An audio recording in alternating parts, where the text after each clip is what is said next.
ಅಂತ ಆತನನ್ನ ಸಾರಥಿ ಹೊರಗೆ ಕರ್ಕೊಂಡು ಬರ್ತಾನೆ ರಣರಂಗದಿಂದ. ಮತ್ತೆ ಆತ ಕೇಳಿದ ಪ್ರಶ್ನೆಗೆ ಉತ್ತರವನ್ನು ಕೊಟ್ಟು ಆತನನ್ನು ಸಮಾಧಾನ ಮಾಡ್ತಾನೆ. ಬಲಿಗೆ ಕರ್ಕೊಂಡು ಹೋಗು ಅಂತ ಹೇಳಿ ತನ್ನನ್ನ ಮೂರ್ಛೆಗೊಳಿಸಿದಂತಹ ಹನುಮಂತನನ್ನ ಎದುರಿಸ್ತಾನೆ. ಆಗಾಗಲೇ ಅನೇಕ ಸೈನಿಕರನ್ನೆಲ್ಲ ಅವನು ಆಕ್ರಮಿಸ್ಕೊಂಡಿರ್ತಾನೆ. ಅವನನ್ನ ಬಾಣಗಳಿಂದ ಅವನನ್ನ ಬಿಗಿದು ಆತನ ರಥದ 4 ಕುದುರೆ, ಸೂತ, ಅವನ ಧನುಸ್ಸು, ಧ್ವಜ ಎಲ್ಲದರಿಂದ ಎಲ್ಲದರಿಂದ ಅವನ ಸಹಾಯಕರನ್ನೆಲ್ಲ ನಾಶ ಮಾಡಿ, ಸಹಾಯಕ್ಕೆ ಇರುವಂತಹ ವಸ್ತುಗಳನ್ನೆಲ್ಲ ನಾಶ ಮಾಡಿ, ಸೂತನನ್ನು ನಾಶ ಮಾಡಿ ಅವನನ್ನು ಒಂದು ಬಾಣದಿಂದ ಅವನ ತಲೆಯನ್ನು ಕತ್ತರಿಸಿಬಿಟ್ಟ. ಅಷ್ಟರಲ್ಲಿ ಈ ಕಡೆ ಯಾದವ ಸೈನ್ಯವೆಲ್ಲವೂ ಸಹ ಸೌಭೇಶ್ವರ ಸೈನ್ಯನ ಆಕ್ರಮಿಸಿ ಸಮುದ್ರದಲ್ಲಿ ಸತ್ತು ಬೀಳುವ ಹಾಗೆ ಮಾಡಿದ್ರು. ಹೀಗೆ 21 ದಿನಗಳವರೆಗೆ ಯುದ್ಧ ನಡೆಯುತ್ತೆ ಅವರಿಬ್ಬರಿಗೂ. ಅಂದ್ರೆ ಅವೆರಡು ಸೇನೆಗಳು. ಇಲ್ಲಿ ಇಂದ್ರಪ್ರಸ್ಥಕ್ಕೆ ಹೋದಂತಹ ಕೃಷ್ಣ ಇದು ಸ್ವಲ್ಪ ಈ ವಿಷಯದ ಬಗ್ಗೆ ಇವರು ವಿಚಾರ ತಗೊಂಡಿದ್ದಾರೆ. ಅದೇನಂತ ದೊಡ್ಡದಾಗಿರ್ಬೋದ ಅಂತ ನನಗನ್ನಿಸ್ತು. ನೋಡೋಣ, ಆಮೇಲೆ ಹೇಳ್ತೀನಿ. ಇಂದ್ರಪ್ರಸ್ಥಕ್ಕೆ ಹೋಗಿದ್ದ ರಾಷ್ಟ್ರೀಯದ ನಿಷ್ಪಾಲ ಸತ್ ಮೇಲೆ ಅಲ್ಲಿ ಸ್ವಲ್ಪ ದಿವಸ ಇದ್ದ ಅನ್ನೋದು ಗೊತ್ತಾಯ್ತು. ಧರ್ಮರಾಜನ ಓದ್ತಾ ಇದ್ದೇನೆ. ಆಮೇಲೆ ಅವನಿಗೇನೋ ಒಂದಷ್ಟು ಅಪಶಕನಗಳು ಕಾಣಕ್ ಶುರುವಾಗುತ್ತೆ. ಮ್ಯೂಟ್ ಮಾಡಿಮ್ಮ. ಆಗ ಆತ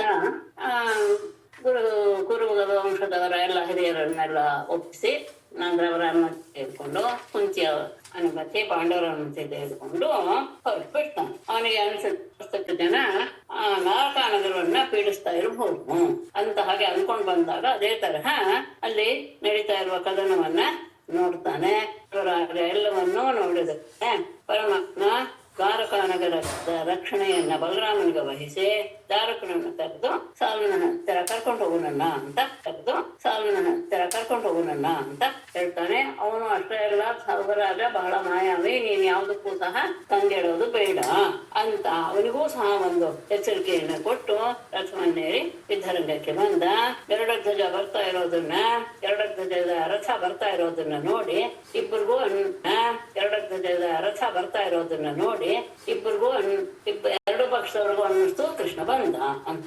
ಇಷ್ಟರಲ್ಲಾಗಲೇ ಸಾಲ್ವನ ಸೇನೆಯಲ್ಲಿ ಅನೇಕ ಜನ ಸತ್ತು ಹೋಗಿದ್ದಾರೆ, ಅಂದ್ರೆ ನಾಮಾವಶೇಷವಾಗಿ ಹೋಗಿದ್ದಾರೆ, ಒಂದು ಸ್ವಲ್ಪ ಉಳ್ಕೊಂಡಿದೆ. ಆಗ ಯುದ್ಧರಂಗದಲ್ಲಿ ಕೃಷ್ಣನನ್ನು ನೋಡಿದ ಸಾರಥಿಯಾದ ದಾರ್ಕನ ಮೇಲೆ ಎಸೆತಾನೆ. ಅದು ಆಕಾಶದಲ್ಲಿ ಬರುತ್ತೆ. 10 ದಿಕ್ಕುಗಳನ್ನು ಬೆಳೆದುತ್ತಾ ದೊಡ್ಡ ಆಕಾಶದಿಂದ ಬೆಳೆಯುವ ಉಲ್ಕೆಯ ಹಾಗೆ ಬರ್ತಾ ಇರುವಂತಹ ಶಕ್ತಿಯುತವನ್ನ ಕೃಷ್ಣ ಮಧ್ಯದಲ್ಲಿಯೇ ಬಾಣದಿಂದ ತಡೆದು ಅದನ್ನ ನುಚ್ಚುನೂರಾಗಿ ಮಾಡಿದ. ಆಕಾಶದಲ್ಲಿ ಹಾರಾಡ್ತಾ ಇರುವಂತಹ ಸೌಧ ವಿಮಾನವನ್ನ 16 ಬಾಣಗಳಿಂದ ಅದನ್ನು ಸುತ್ತುವರೆದು ಸೂರ್ಯ ತನ್ನ ಕಿರಣಗಳನ್ನ ಆಕಾಶದಲ್ಲಿ ತುಂಬುವ ರೀತಿಯಲ್ಲಿ ಬಾಣಗಳ ಮಳೆಗಳನ್ನ ಎಲ್ಲ ಕಡೆಗೆ ತುಂಬಿಸಿಬಿಟ್ಟ. ಮತ್ತೆ ಆ ಸಂದರ್ಭದಲ್ಲಿ ಶಾರ್ಣಧನ್ವನಾದ ವಾಸುದೇವನ ಎಡಗೈಗೆ ಸಾಲ್ವ ಅಸ್ತ್ರದಿಂದ ಹೊಡೆದಾಗ ಆತನ ಕೈಯಿಂದ ಶಾರ್ಗಧನಸ್ಸು ಕೈ ಕೆಳಗೆ ಬಿತ್ತು. ಅದು ನಿಜವಾಗಿಯೂ ಸಹ ಅದ್ಭುತವೇ. ಇಂದ ಪರಮಾತ್ಮ ಅದು ಆಗಿದ್ದು ಒಂದು ಅದ್ಭುತದ, ಅಂದ್ರೆ ಶಾಲ್ವನ ಒಂದು ಪರಾಕ್ರಮ ಹೆಚ್ಚು ಅನ್ನೋದು ಗೊತ್ತಾಗ್ತದೆ ಆ ಸಂದರ್ಭದಲ್ಲಿ. ಆಗ ಎಲ್ಲರೂ ಸಹ ಹಾಹಾಕಾರ ಮಾಡಿದರು. ಹಾಗೆ ಇದಾದ ತಕ್ಷಣ ಅವನಿಗೆ ಸ್ವಲ್ಪ ಧೈರ್ಯ ಬಂತು ಶಾಲ್ವನಿಗೆ. ಅವನು ಹೇಳ್ತಾನೆ, ಕೃಷ್ಣನನ್ನ ಬೈದು ಹೇಳ್ತಾನೆ, ನಮ್ಮ ಸೋದರನ ಹಾಗಿದ್ದಂತಹ ಶಿಶುಪಾಲನಿಗೆ ಗೊತ್ತಾದಂತಹ ಭಾರ್ಯೆಯನ್ನ ನೀನು ಎಲ್ಲರೆದುರಿಗೆ ಅಪಹರಿಸ್ಕೊಂಡು ಹೋದೆ. ಅಷ್ಟೇ ಅಲ್ಲ, ಅವನು ಯಾವುದೋ ಒಂದು ಅಜಾಗರೂಕನಾಗಿರುವಂತಹ ಸಂದರ್ಭದಲ್ಲಿ ಸಭಾ ಮಧ್ಯದಲ್ಲಿ ಅವನನ್ನ ನೀನು ಸಂಹಾರ ಮಾಡಿದೀಯಾ. ನೀನು ನಿನ್ನನ್ನು ಯಾರೂ ಸಹ ಸೋಲ್ಸಲ್ಲ ಅಂತ ಭಾವಿಸ್ಕೊಂಡು ಬಿಟ್ಟಿದೀಯ. ಆದರೆ ನಾನು ನಿನ್ನನ್ನ ಈಗ ಆ ಕೆಲಸ ಮಾಡಿಸ್ತೇನೆ, ಅಂದ್ರೆ ನಿನ್ನನ್ನು ನಾನು ಮತ್ತೆ ಬರದೇ ಇರುವಂತಹ ಮರಣವನ್ನು ನಿನಗೆ ನಾನು ಉಂಟು ಮಾಡ್ತೇನೆ. ಹೆದರಿ ಓಡೋಗ್ದೆ ನನ್ನ ಎದುರು ನಿಂತ್ರೆ ನಾನು ಈ ಕೆಲಸ ಮಾಡ್ತೇನೆ. ಆಗ ಅವನು ಹೇಳ್ತಾನೆ, ಸುಮ್ಮನೆ ಮಾತಾಡ್ಬೇಡ, ವೀರರಾದವರು ಕ್ರಿಯೆಯಿಂದ ತೋರಿಸ್ತಾರೆ ಹೊರತು ಮಾತಿನಿಂದ ಯಾರು ತಮ್ಮ ಪರಾಕ್ರಮವನ್ನು ತೋರಿಸಲ್ಲ ಅಂತ ಹೇಳಿ ತನ್ನ ಭಯಂಕರವಾದ ಗದೆಯಿಂದ ಅವನ ಹೆಗಲಿನ ಆ ಭಾಗಕ್ಕೆ ಹೆಗಲಿನ ಜೋಡಣೆಗೆ ಹೊಡೆದ. ಒಂದು ಸತಿ ತಲೆ ತಿರುಗಿದ ಹಾಗೆ ನಡಗಿ ಹೋದ. ಆಮೇಲೆ ಗದೆ ಯಾವಾಗ ಸ್ವಲ್ಪ ಮರೆಯಾಯಿತು, ಅಂದ್ರೆ ಹಿಂದೆ ಬಂತು, ತಲೆ ಕೆಳಗೆ ಬಿತ್ತು ಅಥವಾ ಕೃಷ್ಣನನ್ನ ಸೇರ್ಕೊಂಡಿತ್ತು. ಆಗ ಇದ್ದಕ್ಕಿದ್ದ ಹಾಗೆ ಸಾಲ್ವ ಯಾರು ಕಾಣದೇ ಇರುವ ಹಾಗೆ ಮಾಯವಾಗಿಬಿಟ್ಟು ಸ್ವಲ್ಪ ಕಾಲದಾಗ ಒಬ್ಬ ಮನುಷ್ಯ ಬಂದು ಅಚ್ಯುತನಿಗೆ ತಲೆಬಾಗಿ ನಮಸ್ಕರಿಸಿ ಹೇಳ್ತಾನೆ, ದೇವಿಕಿ ನನ್ನನ್ನು ಕಳಿಸಿದಾಗೆ ನಮಸ್ಕರಿಸಿ ಹೇಳ್ತಾನೆ, ದೇವಿಕಿ ನನ್ನನ್ನು ಕಳಿಸಿದಾಳೆ ನೋಡಪ್ಪ, ನಿನ್ನ ತಂದೆಯನ್ನ ಈ ಕಟಕನಾದ ಸಾಲ್ವ ಪಶುವನ್ನ ಎಳ್ಕೊಂಡು ಹೋಗ್ಬಿಟ್ಟ ಅಂತ ಹೇಳಿದಾಳೆ ಅಂತ ಅಳ್ತಾ ಹೇಳ್ತಾನೆ. ಇದನ್ನ ಕೇಳಿದ ತಕ್ಷಣ ಕೃಷ್ಣ ಮನುಷ್ಯರಿಗೆ ಸಹಜವಾದಂತಹ ರೀತಿಯಲ್ಲಿ ಸ್ವಲ್ಪ ಮೋಹಗೊಂಡು ಬಿಡ್ತಾನೆ. ತಂದೆಯ ಬಗ್ಗೆ ಇರುವಂತಹ ವಾತ್ಸಲ್ಯ ಅವನು ಪ್ರಾಕೃತ ಮನುಷ್ಯನ ರೀತಿಯಲ್ಲಿ ಅಲ್ಲ. ಬಲರಾಮ ಅಷ್ಟೆಲ್ಲ ಎಚ್ಚರಿಕೆಯಿಂದ ಇರುವಂತಹವನು, ದೇವಾಸುರು ಬಂದು ಸಹ ಅವನನ್ನ ಎಡ್ಸಕ್ ಸಾಧ್ಯವಿಲ್ಲ ಅಂತವನು ಈ ಅಲ್ಪನಾದ ಸಾಲ್ವನನ್ನ ಎದುರಿಸಕ್ಕಾಗ್ಲಿಲ್ವೇ? ಸಾಲ್ವ ಹೇಗೆ ಕರ್ಕೊಂಡು ಹೋಗಿರ್ಬೋದು? ನಿಜವಾಗಿಯೂ ದೈವವೇ ಬಲಶಾಲಿ ಅಂತ ಹೇಳ್ತಾನೆ. ಅದನ್ನ ಈಗಲೇ ನಾನು ಮುಗಿಸ್ಬಿಡ್ತೀನಿ, ಮತ್ತೆ ಹಿಂದೆ ಹೋಗ್ಬೇಡ. ಈಗ ನಿನ್ನೆ ಒಂದ್ಸತಿ ಆಗಿದೆ. ಇಲ್ಲಿ ಆ ಶ್ಲೋಕದ ಬಗ್ಗೆ ಸ್ವಲ್ಪ ವಿಶೇಷವಾಗಿ ಹೇಳ್ತಾರೆ. ಯಾವಾಗ ದೇವಕಿ ಅದನ್ನ ಹೇಳ್ತಾಳೆ ಅಂತ ಅವನು ಅಳ್ತಾ ಹೇಳದ್ನು ಆಗ ನಿಶಮ್ಯ ವಿಪ್ರಿಯಂ ಕೃಷ್ಣೋ ಅಮಾನುಷೀಂ ಪ್ರಕೃತಿಂ ಗತಃ ಅಂತ ಬಿಡಿಸ್ತಾರೆ. ಅಂದ್ರೆ ಮನುಷ್ಯರಿಗೆ ಸಹಜವಲ್ಲದಂತಹ, ಅಂದ್ರೆ ಶೋಕಾದಿ ರಾಹಿತ್ಯದ ಪ್ರಕೃತಿ ಸ್ವಭಾವವನ್ನ ಹೊಂದಿದ. ಅಂದ್ರೆ ಅವನಿಗೆ ಆ ಮಾತನ್ನ ಕೇಳಿ ಯಾವ ರೀತಿಯ, ಯಾಕೆ ಅಂದ್ರೆ ವಿಮನಸ್ಕಃ ಘೃಣಿ ಸ್ನೇಹಾತ್ ಪ್ರಾಕೃತಃ ಯಥಾ ಬಭಾಷೆ. ಇಲ್ಲಿ ವಿಮನಸ್ಕಃ ಎನ್ನುವುದಕ್ಕೆ ತಗೊಳ್ತಾರೆ ವಿಶಿಷ್ಟವಾದಂತಹ ಮನಸ್ಸುಳ್ಳವನು. ಅಷ್ಟೇ ಅಲ್ಲ, ಅವನು ಕ ಅಂದ್ರೆ ಬ್ರಹ್ಮ, ಅಂದ್ರೆ ಎಲ್ಲ ಸರ್ವಜ್ಞನಾದಂತಹ ಆ ಬ್ರಹ್ಮ ಪ್ರಾಕೃತರಲ್ಲದೇ ಇರುವ ರೀತಿಯಲ್ಲಿ ಅಲ್ಲಿ ಮತ್ತೆ ಇದನ್ನ ತಗೊಳ್ಬೇಕು. ಸ್ನೇಹ ದಭಾಷೆ ಅಪ್ರಾಕೃತೋ ಯಥಾ, ಅಂದ್ರೆ ಸಾಮಾನ್ಯ ಜನರ ಅಲ್ಲದೆ ದೈವ ಸಂಪತ್ತಿರುವಂತಹ ವ್ಯಕ್ತಿಗಳ ಹಾಗೆ ಬಭಾಷೆ, ತನ್ನ ಇರುವಂತಹ ವ್ಯಕ್ತಿಗಳ ಹಾಗೆ ಬಭಾಷೆ, ತನ್ನ ಹತ್ತಿರದಲ್ಲಿರುವವರ ಹತ್ತಿರ ಮಾತಾಡ್ದ ಅಂತ. ಅಂದ್ರೆ ಅವನು ಯಾವ ದುಃಖಕ್ಕೂ ಒಳಗಾಗಲಿಲ್ಲ.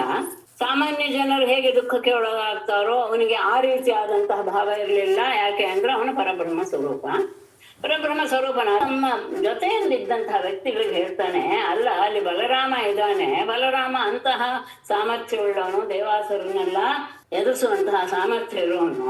ಹಾಗಿರುವಾಗ ಇವನ ಹೇಗೆ ಕರ್ಕೊಂಡು ಹೋಗಕ್ಕಾಗತ್ತೆ ಅಂತ ಅಲ್ಲಿ ಕಾಕುವನ್ನ ಇಟ್ಕೊಳ್ಬೇಕು. ಕಥಂ ನೀತಃ ಅಂದ್ರೆ ಹೇಗೆ ಕರ್ಕೊಂಡು ಹೋಗಕ್ ಸಾಧ್ಯ ಅಂದ್ರೆ ಕೊಡ್ಬೇಕು. ಕಥಂ ನೀತಃ ಅಂದ್ರೆ ಹೇಗೆ ಕರ್ಕೊಂಡು ಹೋಗಕ್ ಸಾಧ್ಯ ಅಂದ್ರೆ ಕರ್ಕೊಂಡು ಹೋಗಿಲ್ಲ ಎನ್ನುವಂತಹ ಭಾವನೆ ಇಟ್ಟು ಅಲ್ಲಿ ಪಿತಾ ಮೇ ಬಲವಾನ್ ಅಂತ ಇದೆಯಲ್ಲ, ಅಲ್ಲೂ ಸಹ ಅಕಾರ ಹಾಕ್ತಾರೆ.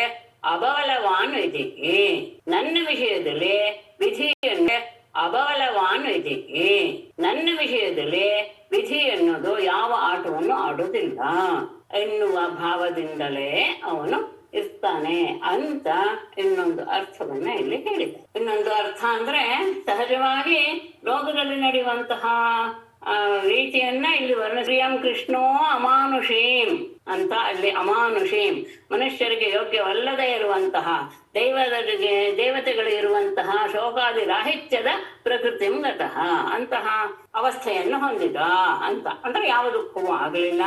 ಯಾಕೆ ಅಂದ್ರೆ ಅವನು ಸಾಕ್ಷಾತ್ ಸರ್ವಜ್ಞನಾದಂತಹ ಆಗಲಿಲ್ಲ. ಯಾಕೆ ಅಂದ್ರೆ ಅವನು ಸಾಕ್ಷಾತ್ ಸರ್ವಜ್ಞನಾದಂತಹ ಪರಬ್ರಹ್ಮನಾದ್ದರಿಂದ ಅವನ ಮನಸ್ಸಿನ ತಂದೆಯ ಬಗ್ಗೆ ಅವನಿಗೆ ದಯೆಯೂ ಇದೆ, ಹೌದು ಅದೂ ಇದೆ. ಅಷ್ಟೇ ಅಲ್ಲ, ಸಾಮಾನ್ಯ ಜನರಿಗಿಂತ ಬೇರೆ ರೀತಿಯಲ್ಲಿ ವಿದ್ವಾಂಸರು ಮಾತನಾಡುವ ರೀತಿಯಲ್ಲಿ ತನ್ನ ಜೊತೆಯಲ್ಲಿರುವವರಿಗೆ ಹೇಳುದ ಏನಂತ, ಬಲರಾಮ ಅಲ್ಲಿದ್ದಾನೆ, ಅದೇ ಹೇಗೆ ಅವನನ್ನ ಗೆದ್ದು ಇವನು ನನ್ನ ತಂದೆಯನ್ನ ಕರೆದುಕೊಂಡು ಹೋಗಕ್ ಸಾಧ್ಯ? ಅದು ಸಾಧ್ಯವೇ ಇಲ್ಲ. ಯಾಕೆ? ನನ್ನ ವಿಷಯದಲ್ಲಿ ವಿಧಿ ಯಾವ ರೀತಿಯ ಕೈವಾಡವನ್ನು ತೋರಿಸೋದಿಲ್ಲ. ಅಬಲವಾನ್ ವಿಧಿ ಅಂತ ಅಲ್ಲಿ ಬಿಡಿಸ್ತಾರೆ. ಇದು ವಿಶೇಷ. ಅದಾದ್ಮೇಲೆ ಅಬಲ ಅಂತ ಆಗ ಹೀಗೆ ಅವನು ಹೇಳ್ತಾ ಇರುವಾಗ ಮತ್ತೆ ಯಾರು ಶಾಲ್ವರಾಜ ಅವನ ಎದುರಿಗೆ ಪ್ರತ್ಯಕ್ಷನಾದ. ವಸುದೇವನ ಹಾಗಿರುವಂತಹ ಒಂದು ವ್ಯಕ್ತಿಯನ್ನ ಅಲ್ಲಿ ನಿಲ್ಲಿಸಿ ಕೃಷ್ಣನಿಗೆ ಹೀಗೆ ಹೇಳಿದ, ನೋಡು ಇವನು ನಿನ್ನನ್ನ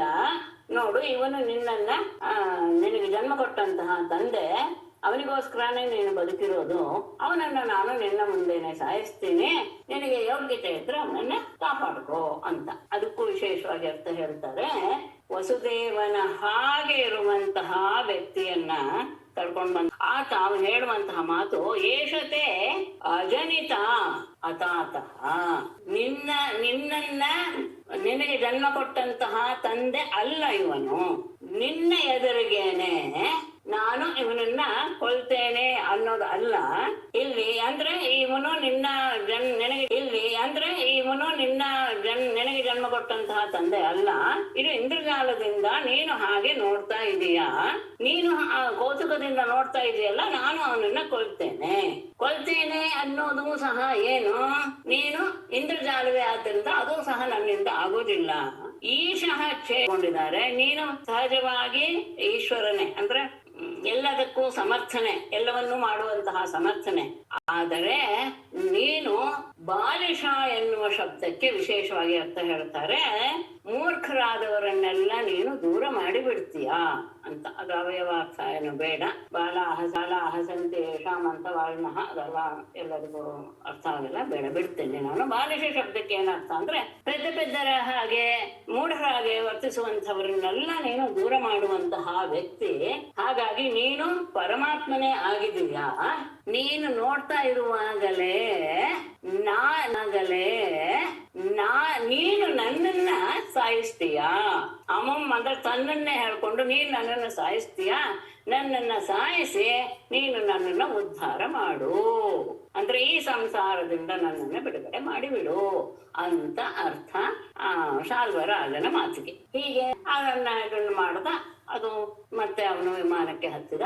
ಅದನ್ನ ಅಲ್ಲೇ ಇರುವಂತಹ ಅವನನ್ನ ನೋಡಿ ಸ್ವಲ್ಪ ಹೊತ್ತು ಆ ಭಾವದಲ್ಲಿದ್ದಂತಹ ಕೃಷ್ಣ ಮತ್ತೆ ಇದೆಲ್ಲವೂ ಸಹ ಇಂದ್ರಜಾಲ ಎನ್ನುವುದು ಗೊತ್ತಾದ ಮೇಲೆ ಅಲ್ಲ, ಅವನಿಗೆ ಗೊತ್ತೇ ಇತ್ತು. ಸ್ವಲ್ಪ ಹೊತ್ತು ಹಾಗೆ ವ್ಯವಹಾರ ಮಾಡಿದ ಅಂತ ಇಟ್ಕೊಳ್ಬೇಕು ಅಷ್ಟು. ಯಾಕೆಂದ್ರೆ ಮಯನಿಂದ ಅವನು ಮಾಯಾವಿದ್ಯೆಯನ್ನು ಕಲಿಸಿದ್ದ ಅನ್ನೋದು ಮೊದಲೇ ಗೊತ್ತಿತ್ತು ಕೃಷ್ಣನಿಗೆ. ಹಾಗಾಗಿ ಆ ಮಾಯೆಯನ್ನು ಅವನು ನಮ್ಮ ಮುಂದೆ ಹಾಕಿದಾನೆ ಅಂತ ಅನ್ಕೊಂಡು ಆಮೇಲೆ, ಯಾಕೆ ಅಂದ್ರೆ ಅವನ ತಲೆವರ ಇಲ್ಲ, ಏನೂ ಇಲ್ಲ, ಅವನ ಆಕಾಶಕ್ಕೆ ಹಾರಿ ಹೋಗಿದ್ದನ್ನು ನೋಡಿ ಅಲ್ಲಿರುವವನನ್ನ ಕೊಂಡೋದಕ್ಕೆ ಸಿದ್ಧನಾದ. ಮಧ್ಯದಲ್ಲಿ ಇವರು ಒಂದು ಮಾತು ಹೇಳಿದ್ರು, ಶುಕರ ಏನೋ ಅನ್ನೋದನ್ನ. ಇದನ್ನು ಮುಗಿಸ್ಬಿಟ್ಟು ವಿಷಯನ ಹೇಳ್ತೇನೆ. ಮೇಡಮ್, ಅಲ್ಲಿ ಕೃಷ್ಣ ರಣರಂಗಕ್ಕೆ ಬರ್ಬೇಕಾದ್ರೆ ಸಾರ್ಥಿಗೆ ಹೇಳ್ತಾನಲ್ಲ ಮೇಡಮ್, ಅವನು ಮಾಯಾವಿ ಸೌಮ್ಯರಾಜ. ಅವನಿಗೆ ಗೊತ್ತಿತ್ತು, ನಿಜ, ಅವನಿಗೆ ಅದು ಗೊತ್ತಿಲ್ಲ. ಆದ್ರೆ ನಾನು ಅನ್ಕೊಳ್ಳೋದು, ನಾವು ಸುಮಾರು ಈ ತರ ಸಂದರ್ಭವನ್ನ ಗಮನಿಸ್ಕೊಂಡ್ ಬಂದಿದ್ದೇವೆ. ಯಾವಾಗ ಅವನು ಕಾಲಿಂಗ ಸರ್ಪದ ಜೊತೆಗೆ ಸಿಕ್ಕಾಕೊಂಡು ಆಗ್ಲೂ ಸಹ ಅವನು ಇದು ಹಾವಿಗೆ ಬಂಧನಕ್ಕೊಳಗಾಗ್ಬಿಟ್ಟಿದ್ದೀನಿ ಅಂತ ತೋರಿಸ್ಕೊಂಡ. ಸ್ವಲ್ಪ ಹೊತ್ತು, ಒಂದು ಕ್ಷಣ ಮನುಷ್ಯನ ಹಾಗೆ ವ್ಯವಹಾರ ಮಾಡಿದ. ಯಾವಾಗ ಇವರೆಲ್ಲ ತುಂಬಾ ದುಃಖ ಪಡೋಕೆ ಶುರು ಮಾಡಿದ್ರು ಆವಾಗ ತನ್ನ ಪರಾಕ್ರಮವನ್ನ ಅವನು ತೋರಿಸ್ದ. ತುಂಬಾ ಕಡೆ ಅವನು ಹಾಗೆ ಮಾಡಿದ್ದಾನೆ. ಅಲ್ಲಿ ಇದ್ರಲ್ಲೂ ಅಷ್ಟೇ, ಯಾವುದು ರಾಷ್ಟ್ರಯಾಗ ಮಾಡ್ಬೇಕೆ, ಜರಾಸಂಧನ ಮದುವೆ ಮಾಡ್ಬೇಕು ಹೇಳಿದ್ರೆ ಉತ್ತಮನನ್ನ ಕೇಳಿದ. ಅಂದ್ರೆ ಇದೆಲ್ಲವೂ ಸಹಜವಾದಂತಹ ಮನುಷ್ಯರ ನಡವಳಿಕೆಯನ್ನು ಅವನು ಆಗಾಗ ತೋರಿಸ್ತಾ ಇದ್ದಾನೆ ಅನ್ನೋದನ್ನ ನಾವು ತುಂಬಾ ಗಮನಿಸಿದ್ದೀವಿ. ಹಾಗಾಗಿ ಇದು ದೊಡ್ಡ ವಿಷಯ ಅಂತ ಅಲ್ಲ. ಆದ್ರೆ ಇದನ್ನ ಯಾಕೆ ಹೇಗೆ ಹೇಳಿದ್ರು ಅಂತ ಮಾತ್ರ ನನಗೆ ಇನ್ನೂ ಅರ್ಥವಾಗಿದೆ. ವಿರುದ್ಧವಾಗಿ ಮಾತಾಡ್ತಾರೆ ಅಂತ ಹೇಳ್ಬಿಡ್ತಾರಲ್ಲ, ಅದೇ ಸ್ವಲ್ಪ ಯಾಕೋ ಹೇಗೆ ಹೀಗೆ ಬಂತು ಎನ್ನುವ ಮಾತು. ಯಾಕೆಂದ್ರೆ ಅವರೇ ಹೇಳಿರೋದು ಅವನ ಪರಬ್ರಹ್ಮ ಎಲ್ಲವನ್ನು ತಿಳ್ಕೊಂಡವನು ಅಂತ ಹೇಳಿದಂತಹ ಅವರ ಮಾತಿಗೆ ಅವರೇ ಅಂತ. ಹಾಗಾದ್ರೆ ಇದನ್ನ ಹೇಳಿದವ್ರು ಯಾರು ಅನ್ನೋದು ನನಗೆ ದೊಡ್ಡ ಇದು ಕ್ವೆಶ್ಚನ್ ಮಾರ್ಕ್. ಇವರೇ ಇಂಗ್ಲಿಷ್ ಡಾಕ್ಟರ್ ಕೊಟ್ಬಿಟ್ಟಿದ್ದಾರೆ, ಕೃಷ್ಣ ಸಾರಥಿಗೆ ಎಚ್ಚರಿಕೆ ಕೊಟ್ಟ ಅಂತ. ಅಂದ್ಮೇಲೆ ಮಾಯ ಒಂದು ಕ್ಷಣವೂ ಆತನಿಗೆ ಆ ಮೋಹ ಬರಕ್ಕೆ ಸಾಧ್ಯ ಇಲ್ಲ ನನ್ನ ಪ್ರಕಾರ. ನೋಡುವಂತವರ ಕಣ್ಣಿಗೆ ಒಂದು ಸ್ವಲ್ಪ ಹೊತ್ತು ಆ ರೀತಿಯಾದಂತಹ ಭಾವವನ್ನು ಪ್ರಕಟಿಸಿರ್ಬೋದು. ಯಾಕೆ ಅಂದ್ರೆ ಅವನು ಗೋವರ್ಧನಗಿರಿಗೆ ಪೂಜೆ ಮಾಡುವಾಗಲೂ ಅಷ್ಟೇ, ತಾನೇ ಗೋವರ್ಧನಗಿರಿಯ ರೂಪ ಪರ್ವತವೇ ಒಂದು ಪರುಷನ ಆಕಾರದಲ್ಲಿ ಬಂದ ಹಾಗೆ ತೋರಿಸ್ಬಿಟ್ಟು ತಾನೇ ಅವನಿಗೆ ಪೂಜೆ ಮಾಡ್ತಾ ಇರುವ ಹಾಗೂ ಸಹ ತೋರ್ಬಿಟ್ಟು ತಾನೇ ಅವನಿಗೆ ಪೂಜೆ ಮಾಡ್ತಾ ಇರುವ ಹಾಗೂ ಸಹ ತೋರಿಸಿದ ಅಲ್ಲಿ ತೋರಿದ ಇದನ್ನು ಗೋವರ್ಧನ ಇರುವಾಗ ಇಂದ್ರನಿಗೆ ಬುದ್ಧಿ ಕಲಿಸುವ ಬರ್ತದೆ. ಇದೆಲ್ಲ ಮನುಷ್ಯರ ಮುಂದೆ ಮನುಷ್ಯರ ಹಾಗೆ ವ್ಯವಹಾರ ಮಾಡುವಂತಹ ಇದನ್ನ ನಾವು ತುಂಬಾ ಸತಿ ನೋಡಿದ್ದೇವೆ. ಇಲ್ಲಿವರೆಗೂ ಅನೇಕ ಘಟನೆಗಳಲ್ಲಿ ಆತನ ವ್ಯಕ್ತಿತ್ವವನ್ನು ನಾವು ಗಮನಿಸಿದ್ದೀವಿ. ಹಾಗಾಗಿ ಇದೇನು ಅಂತ ಆಮೇಲೆ ಅವರೇ ಹೇಳ್ತಾ ಇದ್ದಾರೆ ಎಲ್ಲವೂ ಗೊತ್ತಿದೆ ಅಂತ. ಇದು ಋಷಿಗಳು ಹೇಳ್ತಾರಲ್ಲ, ಅವರೇ ಹೇಳಿದ ಮಾತನ್ನ ಅವರೇ ಋಷಿಗಳು ಅವನ ಪರಬ್ರಹ್ಮ, ಅವನಿಗೆ ಎಲ್ಲ ಗೊತ್ತಿದೆ, ಅವನಿಗೆ ಹೇಗೆ ಶೋಕ ಮೋಹ ಅನ್ನೋದು ಗೊತ್ತಿದೆ ಅಂದ್ಮೇಲೂ ಹೀಗೆ ಅವನು ಮೋಹಗೊಂಡ ಅಂತ ಹೇಳೋದು ಎಷ್ಟು ಸರಿ ಅಂತ ಹೇಳಿ, ಯಾಕೆ ಅಂದ್ರೆ ಈ ಶೋಕ ಮೋಹ ಸ್ನೇಹ ಸರಿ ಅಂತ ಹೇಳಿ, ಯಾಕೆ ಅಂದ್ರೆ ಈ ಶೋಕ ಮೋಹ ಸ್ನೇಹ ಭಯ ಎಲ್ಲವೂ ಸಹ ಸಾಮಾನ್ಯರಾದ ಅಜ್ಞರಿಗೆ ಬರುವಂತಹದ್ದು. ಎಲ್ಲವನ್ನೂ ಸಹ ತಿಳಿದಿರುವಂತಹ ಎಲ್ಲರ ಜ್ಞಾನ ವಿಜ್ಞಾನಗಳಿಗೆ ಅಧೀಶ್ವರನಾದಂತಹ ಪರಮಾತ್ಮನಿಗೆ ಇದು ಸಾಧ್ಯವೇ? ಇಟ್ಟು ಅನಾದಿಯಾದಂತಹದ್ದು ಯಾವುದೋ ಅನಾತ್ಮ, ದೇಹವನ್ನೇ ಆತ್ಮ ಅಂತ ಅನ್ಕೊಂಡಿರೋದು, ಅಂತಹ ಅನಾತ್ಮ ವಿಷಯವನ್ನ ತ್ಯಾಗ ಮಾಡಿ ಆತ್ಮ ಸ್ವರೂಪವನ್ನ ತಿಳಿದುಕೊಂಡು ಆತ್ಮ ಸ್ವರೂಪವಾದಂತಹ ಪರಮಾತ್ಮನ ಸ್ವರೂಪವನ್ನೇ ಪಡಿತಾರೆ ಅಂತ ಆದಾಗ, ಅಂತಹ ಸ್ವರೂಪವನ್ನೇ ಪಡಿತಾರೆ ಅಂತ ಆದಾಗ ಅಂತಹ ವ್ಯಕ್ತಿಗೆ ಮೋಹ ಅನ್ನೋದು ಹೇಗೆ ಅಂತ ಹೇಳಿ, ಆಮೇಲೆ ಶಾಲ್ವ ಅನೇಕ ರೀತಿಯ ಶಸ್ತ್ರಗಳ ಸಮೂಹದಿಂದ ಹೊಡಿತಾ ಇರುವಂತಹದ್ದನ್ನ ನೋಡಿ ಅವನನ್ನ ಮೊದಲು ತನ್ನ ಬಾಣದಿಂದ ಅವನ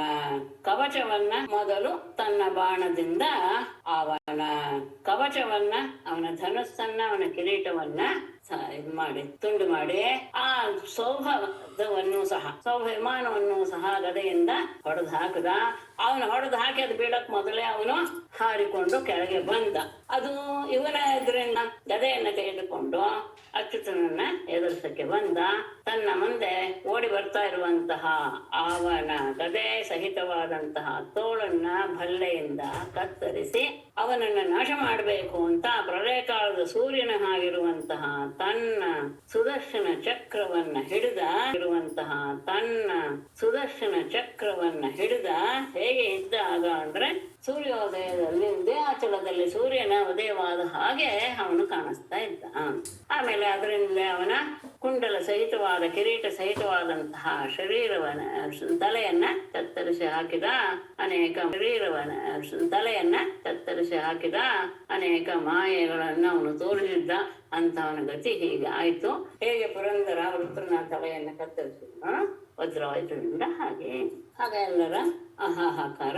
ಅವನು ಪಾಪಿಯಾದಂತಹ ಸಾಲ್ವ ಮರಣ ಹೊಂದಿದ ಮೇಲೆ ದೇವದಲ್ಲ ಅಂತ ದಂತವಕ್ರ ಅವರಿಗೆ ಸತ್ತ ಮೇಲೆ ನಾನು ಏನೋ ಒಂದು ತನ್ನ ಋಣ ತೀರಿಸ್ತೀನಿ ಎನ್ನುವ ಭಾವದಿಂದ ದಂತವಕ್ರ ಓಡಿ ಬಂದ ಅವನನ್ನ ಎದುರಿಗೆ. ಇದರಲ್ಲಿ ಒಂದು ಮಾತು ಹೇಳ್ತಾರೆ,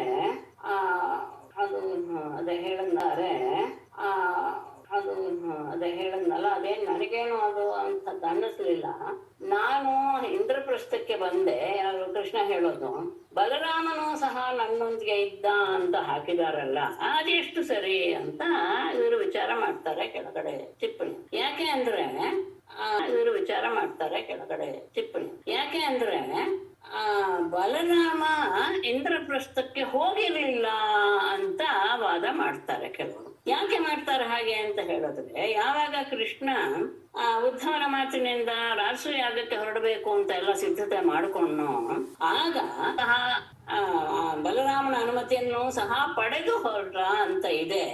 ಹಾಗಾಗಿ ಕೃಷ್ಣನ ಜೊತೆ ಬಲರಾಮ ಹೋಗ್ಲಿಲ್ಲ. ಆಯ್ತು, ತೊಂದ್ರೆ ಏನಿಲ್ಲ. ಆದ್ರೆ ಇಲ್ಲಿ ಅವನೇನ್ ಹೇಳ್ತಾನೆ ಅಂದ್ರೆ ಇಂದ್ರಪ್ರಸ್ಥದಿಂದ ಹೊರಟು ಬರುವಾಗ, ಅಲ್ಲ ನಾನು ಬಂದ್ಬಿಟ್ಟೆ, ಬಲರಾಮನು ನನ್ನ ಜೊತೆನೆ ಬಂದ್ಬಿಟ್ಟಿದ್ದಾನೆ. ಈಗ ಅಲ್ಲಿ ಶಿಶುಪಾಲಾದಿಗಳು ಶಿಶುಪಾಲನ ಬೈಲಿಗಳು, ಶಿಶುಪಾಲನ ಪಕ್ಷದವರು ದ್ವಾರಕೆಗೆ ಏನೋ ತೊಂದರೆ ಮಾಡಿರ್ಬೋದು ಅಂತ ಅನ್ಕೊಳ್ತಾನೆ.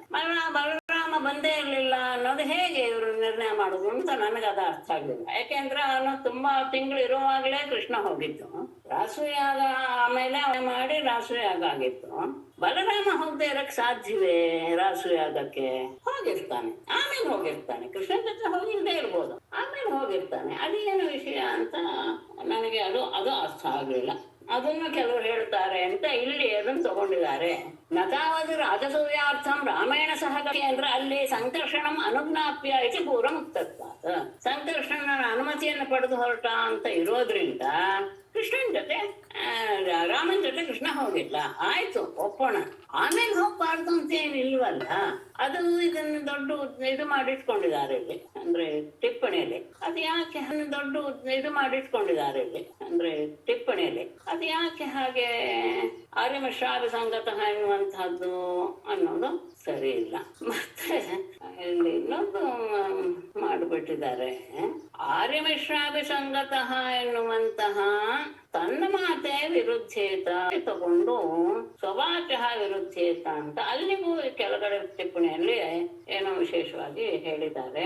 ಇದ್ಯಾವುದು ನನ್ನ ಮನಸ್ಸಿಗೆ ಏನು ಅಂತ ಉಚಿತವಾದದ್ದು ಅಂತ ಅನ್ನಿಸ್ಲಿಲ್ಲ. ಹಾಗಾಗಿ ಅದು ಒಂದು ಏನೋ ಬಲರಾಮ ಆಮೇಲೆ ಹೋಗಿರ್ಬಾರ್ದು ಅಂತೇನು ಅದೇನು ನಿಯಮ ಇಲ್ಲ, ಹೋದ್ರು ಇವನು ಹೋದ ಅನ್ನೋದು ಇಟ್ಕೊಳ್ಬಹುದು. ಇದೊಂದು ಅಸಂಭಾವ್ಯ ಅಂತ ಹೇಳಿದ್ದಾರೆ.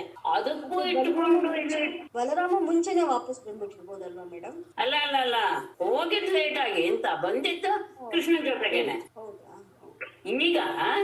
ಈಗ ಅವನಿಗೆ ಮನಸ್ಸಿಗೆ ಅನ್ನಿಸ್ತಲ್ಲ ಅಪಶಕುನ ಅಂತ, ಈಗ ಅವನಿಗೆ ಮನಸ್ಸಿಗೆ ಅನ್ನಿಸ್ತಲ್ಲ ಅಪಶಕುನ ಅಂತ, ಈಗ ಅವನು ಬಲರಾಮನ ಜೊತೆಗೇನೆ ಬಂದ.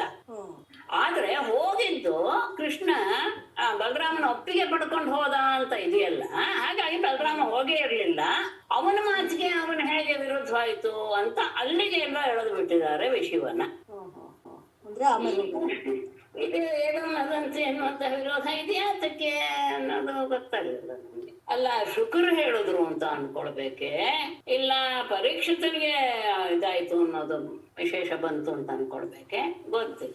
ಅಂದ್ರೆ ಏನು ಅಂದ್ರೆ ಕೃಷ್ಣನಿಗೆ ಸಾಲ್ವನ ಮಾಯ ಗೊತ್ತಾಗದೆ ಇರಕ್ ಸಾಧ್ಯವೇ ಅಂತ ಹೇಳಿದ ತಕ್ಷಣ ನಂಬೋದಕ್ಕೆ ಸಾಧ್ಯವೇ, ಅವನಿಗೆ ಶೋಕ ಮೋಹ ಅನ್ನೋದು ಉಂಟಾಗತ್ತೆ ಅನ್ನೋದು ವಿಶೇಷ. ಹಾಗಾಗಿ ಪ್ರಕೃತಿಂಗತಃ ಎನ್ನುವುದು ಏನು ಅಂದ್ರೆ ಅಮಾನುಷೇಂ ಪ್ರಕೃತಿಂಗತಃ ಎನ್ನುವುದು ಸರಿ ಇದೆ.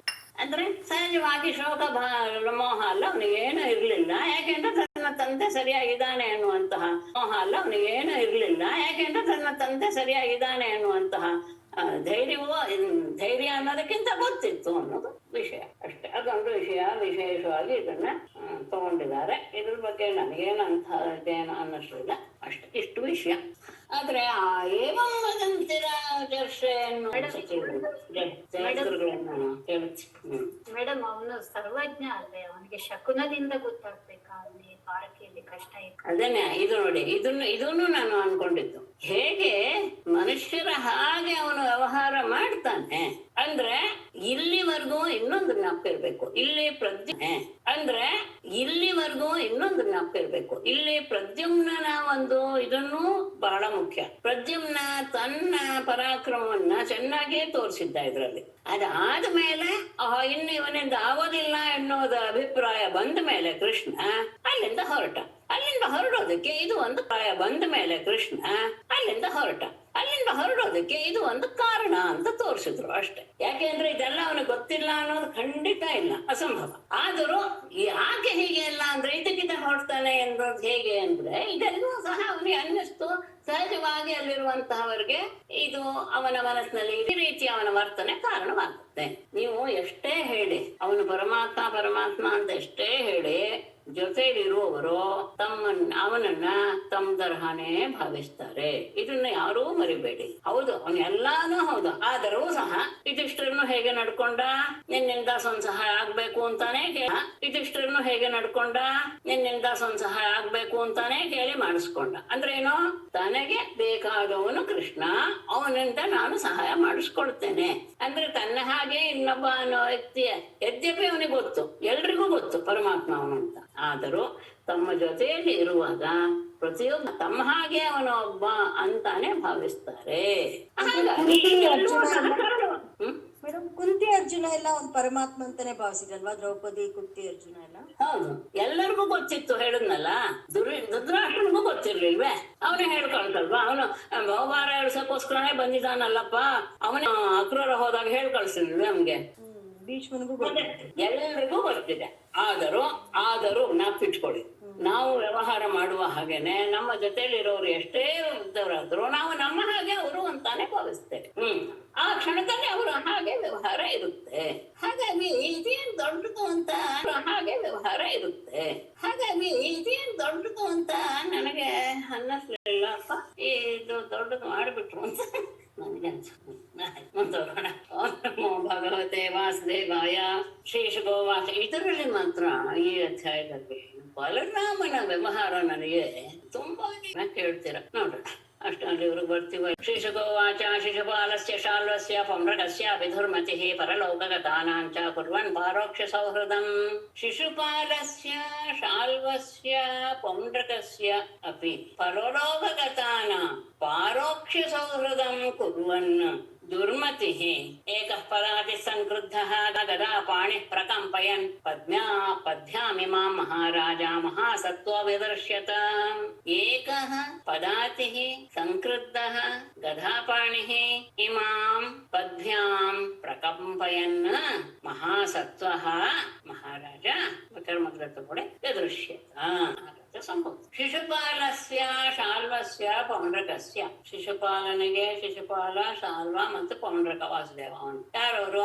ಪರಲೋಕಗತಾನ, ಈಗಾಗಲೇ ಪರಲೋಕಕ್ಕೆ ಹೋಗಿ ಆಗಿದೆ. ಅಂಥವರಿಗೆ ಪಾರೋಕ್ಷ ಸೌಹೃದಂ ಕುರ್ವನ್, ಅವನು ಪರೋಕ್ಷದಲ್ಲಾದರೂ ಅಂದ್ರೆ ಅವ್ರು ಸತ್ ಮೇಲಾದರೂ ಅವರಿಗೆ ತನ್ನ ಸ್ನೇಹವನ್ನ ಪ್ರಕಟ ಮಾಡಬೇಕು ಅಂತ ಭಾವಿಸಿ ದುರ್ಮತಿ ದುಷ್ಟ ಬುದ್ಧಿಯುಳ್ಳ ಯಾರು ದಂತವಕ್ತ್ರ ಅಂತ ಇಲ್ಲ, ಹಿಂದೆನೆ ದಂತವಕ್ತ್ರ ಬಂದಿದೆ, ಅವನು ಏಕಃ ಒಬ್ಬಂಟಿಗನಾಗಿ ಪದಾತಿ ಕಾಲ್ನಡಿಗೆಯಿಂದ ಸಂಕೃದ್ಧ ಅತ್ಯಂತ ಕೋಪದಿಂದ ಗದಾಪಾಣಿ ಗದೆಯನ್ನ ಕೈಯಲ್ಲಿ ಹಿಡಿದುಕೊಂಡು ಇಮಾಂ ಈ ಭೂಮಿಯನ್ನ ಪದ್ಭ್ಯಾಂ ಹೆಜ್ಜೆಗಳಿಂದಲೇ ಪ್ರಕಂಪೆಯನ್ನು ನಡೆಸ್ತಾ ಅಂದ್ರೆ ನಡುವಂತೆ ಕಾಲುಗಳನ್ನು ಇಡುತ್ತಾ ಮಹಾಸತ್ವ ದೊಡ್ಡ ಶರೀರ, ಅವನು ಮಹಾಪರಾಕ್ರಮಿ ಅಲ್ಲ, ದೊಡ್ಡ ಶರೀರ ಉಳ್ಳಂತಹ ಅವನು ಮಹಾರಾಜನೇ ವ್ಯದೃಶ್ಯತ ಕಾಣಿಸಿಕೊಂಡ.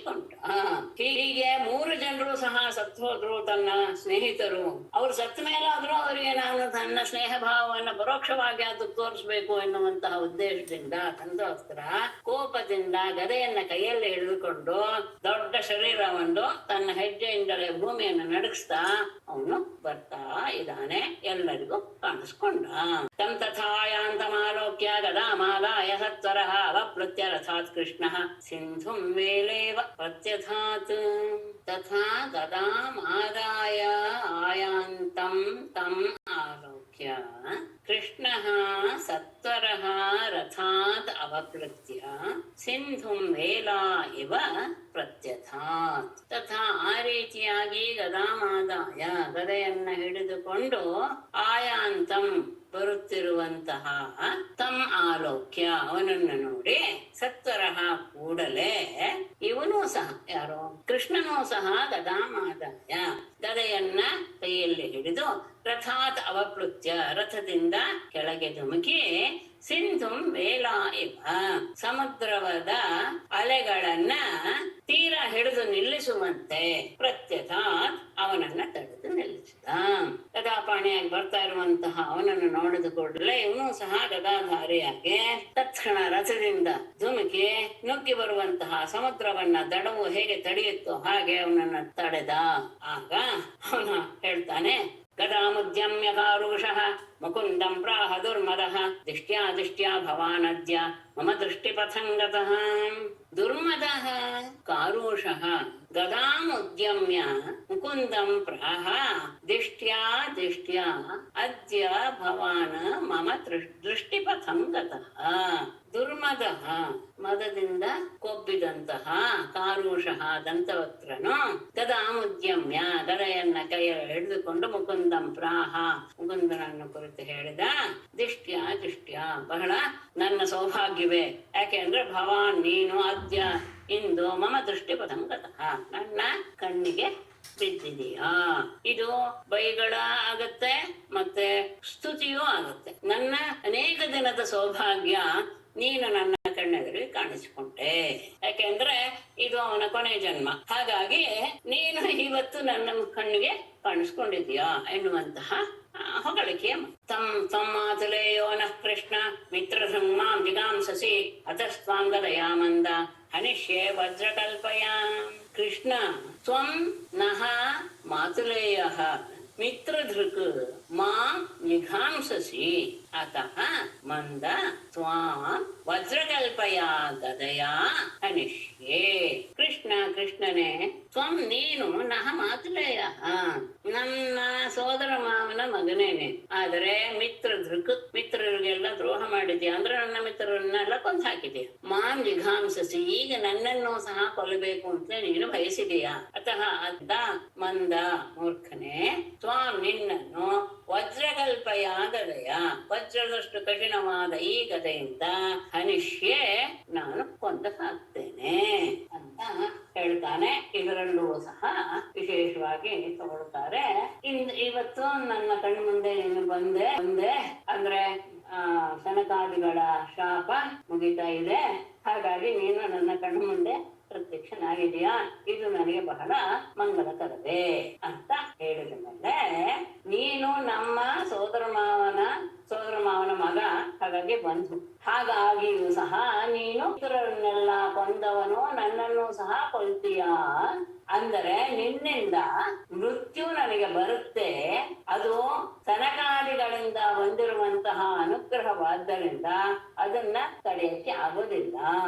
ಆದ್ರಿಂದ ನಾನು ನಿನ್ನನ್ನ ಬೇಡ್ಕೊಳ್ತೇನೆ, ನಾನು ಸ್ವಲ್ಪ ನಿನಗೆ ಗದೆಯಿಂದ ಹೊಡಿತೇನೆ, ನೀನು ಸಹಿಸ್ಕೋಬೇಕು. ಅಲ್ಲಿ ಹೇಗೆ ಅದು ಅರ್ಥ ಮಾಡ್ತಾರೆ ಅಂದ್ರೆ, ಅತಃ ತ್ವಾಂ ಅಮಂದ ಅಂದ್ರೆ ಎಲ್ಲವನ್ನೂ ಸಹಿಸಿಕೊಳ್ಳುವಂತಹ ಸಾಮರ್ಥ್ಯ ಇರುವವನೇ. ಗದೆಯ ಹನಿಷ್ಯೆ, ನಾನು ಗದೆಯಿಂದ ಕೊಲ್ತೇನೆ. ಅರೆ ಗದೆಯಿಂದ ಕೊಂಡ್ರೆ ಹೇಗ್ ಸಾಧ್ಯ, ಗದೆಯಿಂದ ಹೊಡಿತೇನೆ ಅಂದ್ರೆ ಹೇಗ್ ಸಾಧ್ಯ ಅಂದ್ರೆ, ವಜ್ರಕಲ್ಪಯ ಅನ್ನೋದನ್ನ ತಗೊಳ್ತಾರೆ. ಅವಜ್ರಕಲ್ಪಯ ಅಂತ. ಅಜ್ರಕಲ್ಪ ಅಲ್ಲ, ಅದು ಅವಜ್ರಕಲ್ಪ ಅಂದ್ರೆ ಹೂಮಾಲೆಯ ಹಾಗೆ ನಾನು ಬಹಳ ಮೆಲ್ಲಗೆ ನಿನ್ನನ್ನ ಹೊಡಿತೇನೆ. ಅದನ್ನ ಒಮ್ಮೆ ನೀನು ಸಹಿಸಿಕೊಂಡು ಬಿಡು. ಅದು ಆದಾಗ ನೀನು ನನ್ನ ಕೊಲ್ತೀಯಲ್ಲ, ಆವಾಗ ಅದು ನನ್ನ ಮುಕ್ತಿಗೆ ಕಾರಣವಾಗ್ತದೆ. ತರ್ಹಿ ಆಂಗ್ರಣ್ಯಂ ಉಪೈಮ್ಯಜ್ಞ ಮಿತ್ರಾಣ ಮಿತ್ರವತ್ಸಲಃ ಬಂಧುರೂಪಂ ಅರಿಂ ಹತ್ವಾ ವ್ಯಾಧಿಂ ದೇಹಚರಂ ಯಥಾ.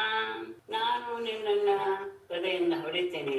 ಅಜ್ಞಾ ತರ್ಹಿ ಮಿತ್ರಾಣ ಮಿತ್ರವತ್ಸಲಃ ಬಂಧುರೂಪಂ ಅರಿಂ ಹತ್ವಾ ಆಂಡ್ರಣ್ಯಂ ಉಪೈಮಿ ದೇಹಚರಂ ವ್ಯಾಧಿಂ ಯಥಾ. ತರ್ಹಿ ಹಾಗೆ ಆದ ಪಕ್ಷದಲ್ಲಿ, ಅಂದ್ರೆ ನಾನು ನಿನ್ನ ಗದೆಯಿಂದ ಕೊಂದಾಗ, ಅಜ್ಞಾ ಅದೇ ಮೂಢನೆ, ಮಿತ್ರಾಣ ಮಿತ್ರವತ್ಸಲಃ ನನ್ನ ಮಿತ್ರರಿಗೆಲ್ಲ ನಾನು ನನ್ನ ಸ್ನೇಹದ ಭಾವವನ್ನು ತೋರಿಸುವಂತಹ ನಾನು ಬಂಧುರೂಪಂ ಅರಿಂ, ಬಂಧುರೂಪದಲ್ಲಿರುವಂತಹ ಅರಿಂ ಶತ್ರುವಾದ ನಿನ್ನನ್ನ ಹತ್ವ ಕೊಂದು ಆಂಡ್ರಣ್ಯಂ ಉಪೈಮಿ ಅವರ ಋಣವನ್ನ ನಾನು ತೀರಿಸ್ತೇನೆ. ಋಣಮುಕ್ತನಾಗ್ತೀನಿ. ದೇಹಚರಂ ವ್ಯಾಧಿಂ, ದೇಹದಲ್ಲಿಯೇ ಇರುವಂತಹ ವ್ಯಾಧಿ ಅಂದ್ರೆ ಬಂಧುರೂಪದಲ್ಲಿರುವಂತಹ ಶತ್ರು ನೀನು. ಹೇಗೆ ಅದು ದೇಹದಲ್ಲಿ ಇರುವಂತಹ ವ್ಯಾಧಿಯನ್ನ ಹೇಗೆ ಹೋಗ್ಲಾಡಿಸ್ಕೊಳ್ತೀವೋ ಹಾಗೆ ನಿನ್ನನ್ನ ನಾನು ನಾಶ ಮಾಡಿ ಅವರ ಋಣದಿಂದ ನಾನು ಮುಕ್ತನಾಗ್ತೇನೆ. ಇಲ್ಲಿ ಒಂದು ಹೇಳ್ತಾರೆ ಅಜ್ಞಾ, ಎರಡರ್ಥ ಹೇಳ್ಬಿಡ್ತೀನಿ, ಯಾಕೆಂದ್ರೆ ಎರಡೇ ಇರೋದ್ರಿಂದ. ಅಜ್ಞಾ ಅನ್ನೋದಕ್ಕೆ ಇನ್ನೊಂದು ಅರ್ಥ ಹೇಳ್ತಾರೆ, ನಿನಗಿಂತ ತಿಳಿದವರು ಯಾರು ಇಲ್ಲ. ನಮ್ಮಲ್ಲಿ ಒಂದು ಶಬ್ದ ಇದೆ ಅನುತ್ತಮ ಅಂತ, ಒಂದು ಶಬ್ದ ಇದೆ ಸಂಸ್ಕೃತ. ಅನುತ್ತಮ ಅಂದ್ರೆ ಏನ್ ಅರ್ಥ ಅಂದ್ರೆ, ಇವನಿಗಿಂತ ಉತ್ತಮರಾದವರು ಯಾರು ಇಲ್ಲ. ಹಾಗೆ ಅದಕ್ಕೆ ನಾವು ಅರ್ಥ ಮಾಡ್ತೇವೆ. ಹಾಗೆ ಅಜ್ಞಾ ಎನ್ನುವುದಕ್ಕೆ ಹೇಗೆ ಅರ್ಥ ಮಾಡ್ತೀರಾ ಅಂದ್ರೆ, ಇವನಿಗಿಂತ ತಿಳಿದವನು ಇನ್ನೊಬ್ಬ ಇಲ್ಲ. ಅಂದ್ರೆ ಸರ್ವಜ್ಞ ನೀನು, ಅಂತಹ ನೀನು ಬಂಧುರೂಪಂ ಅರಿಂ, ಬಂಧುರೂಪದಲ್ಲಿ ಇದೀಯಾ ಅಂದರೆ ಅರಿಯಾದೆ. ಯಾಕೆ ಅಂದ್ರೆ ಬ್ರಾಹ್ಮಣರ ಶಾಪದಿಂದ ನಾನು ಶತ್ರುವಾಗಿ ಪರಿಣಾಮ ಆದೆ. ನೀನು ನನಗೆ ಶತ್ರು ರೂಪದಲ್ಲಿ ಆದೆ. ಅಂತಹ ಶತ್ರುರೂಪದಲ್ಲಿರುವಂತಹ ನಿನ್ನನ್ನ ಕೊಂದು ಮಿತ್ರಾಣ ಮಿತ್ರವತ್ಸಲಃ ಅಂದ್ರೆ ನನ್ನ ಇವರೆಲ್ಲರೂ ಸಹ ಯಾವ ಇದನ್ನ ಸ್ಥಾನವನ್ನು ಹೊಂದಿದರೋ ಆ ರೀತಿಯ ಸ್ಥಾನವನ್ನು ನಾನು ಸಹ ಹೊಂದ್ತೇನೆ. ಹೇಗೆ ಅನ್ನೋದಕ್ಕೆ ತಗೊಳ್ತಾರೆ, ದೇಹಚರಂ ವ್ಯಾಧಿಂ ಅಂತ. ದೇಹದಲ್ಲಿಯೇ ಓಡಾಡುವಂತಹವನು ನೀನು, ಅಂದ್ರೆ ಅಂತರ್ಯಾಮಿಯಾಗಿ ನನ್ನಲ್ಲಿಯೇ ಓಡಾಡ್ತಾ ಇದೀಯ ಅಂತಹ ವ್ಯಾಧಿಂ. ವ್ಯಾಧಿ ಅಂದ್ರೆ ವಿಶೇಷವಾಗಿ ನಿನ್ನನ್ನೇ ಮನಸ್ಸಿನಲ್ಲಿ ಯೋಚಿಸ್ತಾ ಇರುವಂತಹದ್ದು ಅಂತ ಅರ್ಥ. ವಿಶೇಷೇಣ ಆಧೀಯತೆ ಮನಸ್ಸಿ ಚಿಂತ್ಯತೆ ಇತಿ ವ್ಯಾಧಿ. ವ್ಯಾಧಿ ಶಬ್ದಕ್ಕೆ ಹೀಗೆ ಅರ್ಥ ಮಾಡ್ತಾ ಇದ್ದಾರೆ, ನೀವು ಸತತವಾಗಿ ನಿನ್ನನ್ನೇ ಮನಸ್ಸಿನಲ್ಲಿ ಧ್ಯಾನ ಮಾಡ್ತಾ ಇರುವಂತವನು. ಯಾಕೆ ಅಂದ್ರೆ ನೀನು ದೇಹಚರ, ನನ್ನಲ್ಲಿಯೇ ನೀನು ದೇಹದಲ್ಲಿಯೇ ಓಡಾಡ್ತಾ ಇರುವಂತವನು. ಅಂತಹ ಅರಿಂ ಶತ್ರುವಾದಂತಹ ನಿನ್ನನ್ನ, ಅಂದ್ರೆ ನನಗೆ ನೀನು ಶತ್ರು ಆಗ್ಬೇಕು ಅಂತ ಆವಾಗ ಶಾಪದಲ್ಲಾಗಿತ್ತಲ್ಲ, ಅಂತಹ ನಿನ್ನನ್ನ ಹತ್ತುವ ಅಂದ್ರೆ ನಿನ್ನ ಹತ್ತಿರ ಬಂದು ನಾನು ಆಂಡ್ರಣ್ಯ ಮುಗ್ತೇನೆ, ನನ್ನ ಕೊನೆಯ ಆ ಜನ್ಮವನ್ನ ಮುಗಿಸ್ಕೊಂಡು ಬಿಡ್ತೇನೆ. ಏವಂ ರೋಕ್ಷೈಸ್ತು ಗನ್ವಾಕ್ಯೈಃ ಕೃಷ್ಣಂ ತೋತ್ರೈರಿವದ್ವಿಪಂ ಗದಯಾತಾಡಯನ್ ಮೂರ್ಧ್ನಿ ಸಿಂಹವದ್ ವ್ಯನದಚ್ಚಸಃ. ಸ್ತೋತ್ರೈಃ ದ್ವಿಪಂ ಇವ ಕೃಷ್ಣಂ ಏವಂ ರೂಕ್ಷೈಃ ವಾಕ್ಯೈಃ ತುದನ್ ಸಹ ಮೂರ್ಧ್ನಿ ಗದಯಾ ತಾಡಯತ್ ಸಿಂಹವತ್ ವ್ಯನದತ್ ಚ.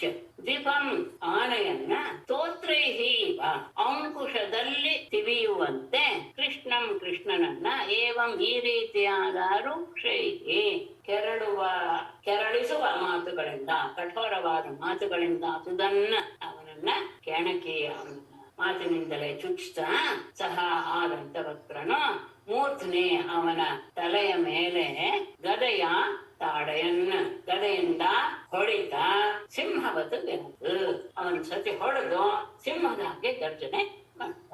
ಆನೆಯನ್ನ ಅಂಕುಶದಿಂದ ಇಳಿದಾಗ ಅದಕ್ಕೆ ಎಷ್ಟು ಹಿಂಸೆ ಆಗುತ್ತೋ ಆ ರೀತಿಯಾದಂತಹ ಕರ್ಣಕಠೋರವಾದ ವಾಕ್ಯಗಳಿಂದ ದಂತವಕ್ರ ಕೃಷ್ಣನನ್ನ ಚುಚ್ಚುತ್ತಾ ಅವನ ತಲೆಯ ಮೇಲೆ ಗದೆಯನ್ನ ಅಪ್ಪಳಿಸಿ ಸಿಂಹನಾದನ್ನ ಮಾಡ.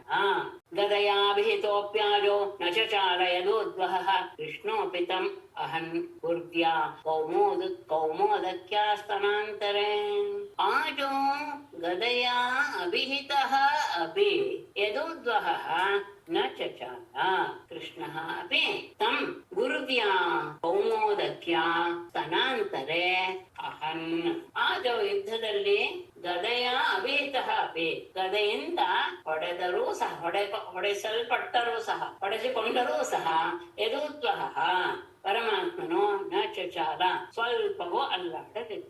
ಅಷ್ಟೇ ಅಲ್ಲ, ಕೃಷ್ಣ ಅಪಿ ಪರಮಾತ್ಮನು ಸಹ ತಂ ಆ ದಂತವಕ್ರನನ್ನ ಗುರುವ್ಯ ಅತ್ಯಂತ ಭಾರವಾದಂತಹ ಕೌಮೋದಕ್ಯ, ಅವನ ಗದೆಯ ಹೆಸರು ಕೌಮೋದಕಿ ಎನ್ನುವ ಆ ದೊಡ್ಡ ಗದೆಯಿಂದ ಸ್ತನಾಂತರೆ ಎದೆಯೇರ್ದೆ ಅಹನ್ ಹೊಡೆದ. ಅವನ ಎದೆಗೆ ಗದೆಯಿಂದ ಒಂದು ಇಟ್ಕೊಟ್ಟ. ಯಾವಾಗ ಇವನು ಗದೆಯಿಂದ ಹೊಟ್ಟನೋ ಆವಾಗ ಇವನು ಅಲ್ಲಾಟು ಇಲ್ಲ, ಅವನಿಗೆ ಏಟು ಅನುಭವ. ಆದ್ರೆ ಮತ್ತೆ ತನ್ನ ಗದೆಯಿಂದ ಕೌಮೋದಕಿ ಗದೆಯಿಂದ ಅವನ ಎದೆಗೆ ಒಂದು ಸತಿ ಹೊಡೆದ ತಕ್ಷಣ ಗದಾ ನಿರ್ಭಿನ್ನ ಹೃದಯ ಉದ್ವಮನ್ ರುಧಿರಂ ಮುಖ ಪ್ರಸಾದೆ ಕೇಶು ಬಾಹ್ವಂಗ್ರೀನ್ ಧರಣ್ಯಾಂ ನ್ಯಪತದ್ಯಸುಃ.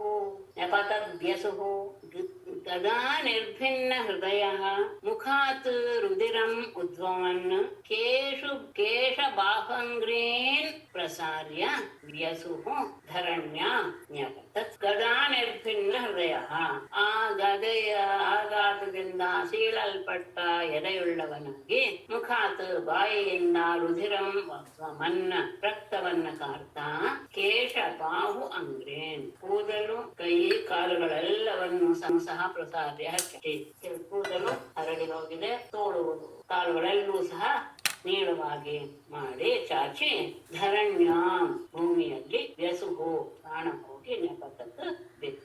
ಯಾವಾಗ ಎದೆಯ ಮೇಲೇನೆ ಗದೆಯ ಹೊಡೆತ ಬಿತ್ತು ಆಗ ಅವನ ಎದೆಯೇ ಚೂರಾಗಿ ಹೋಯ್ತು.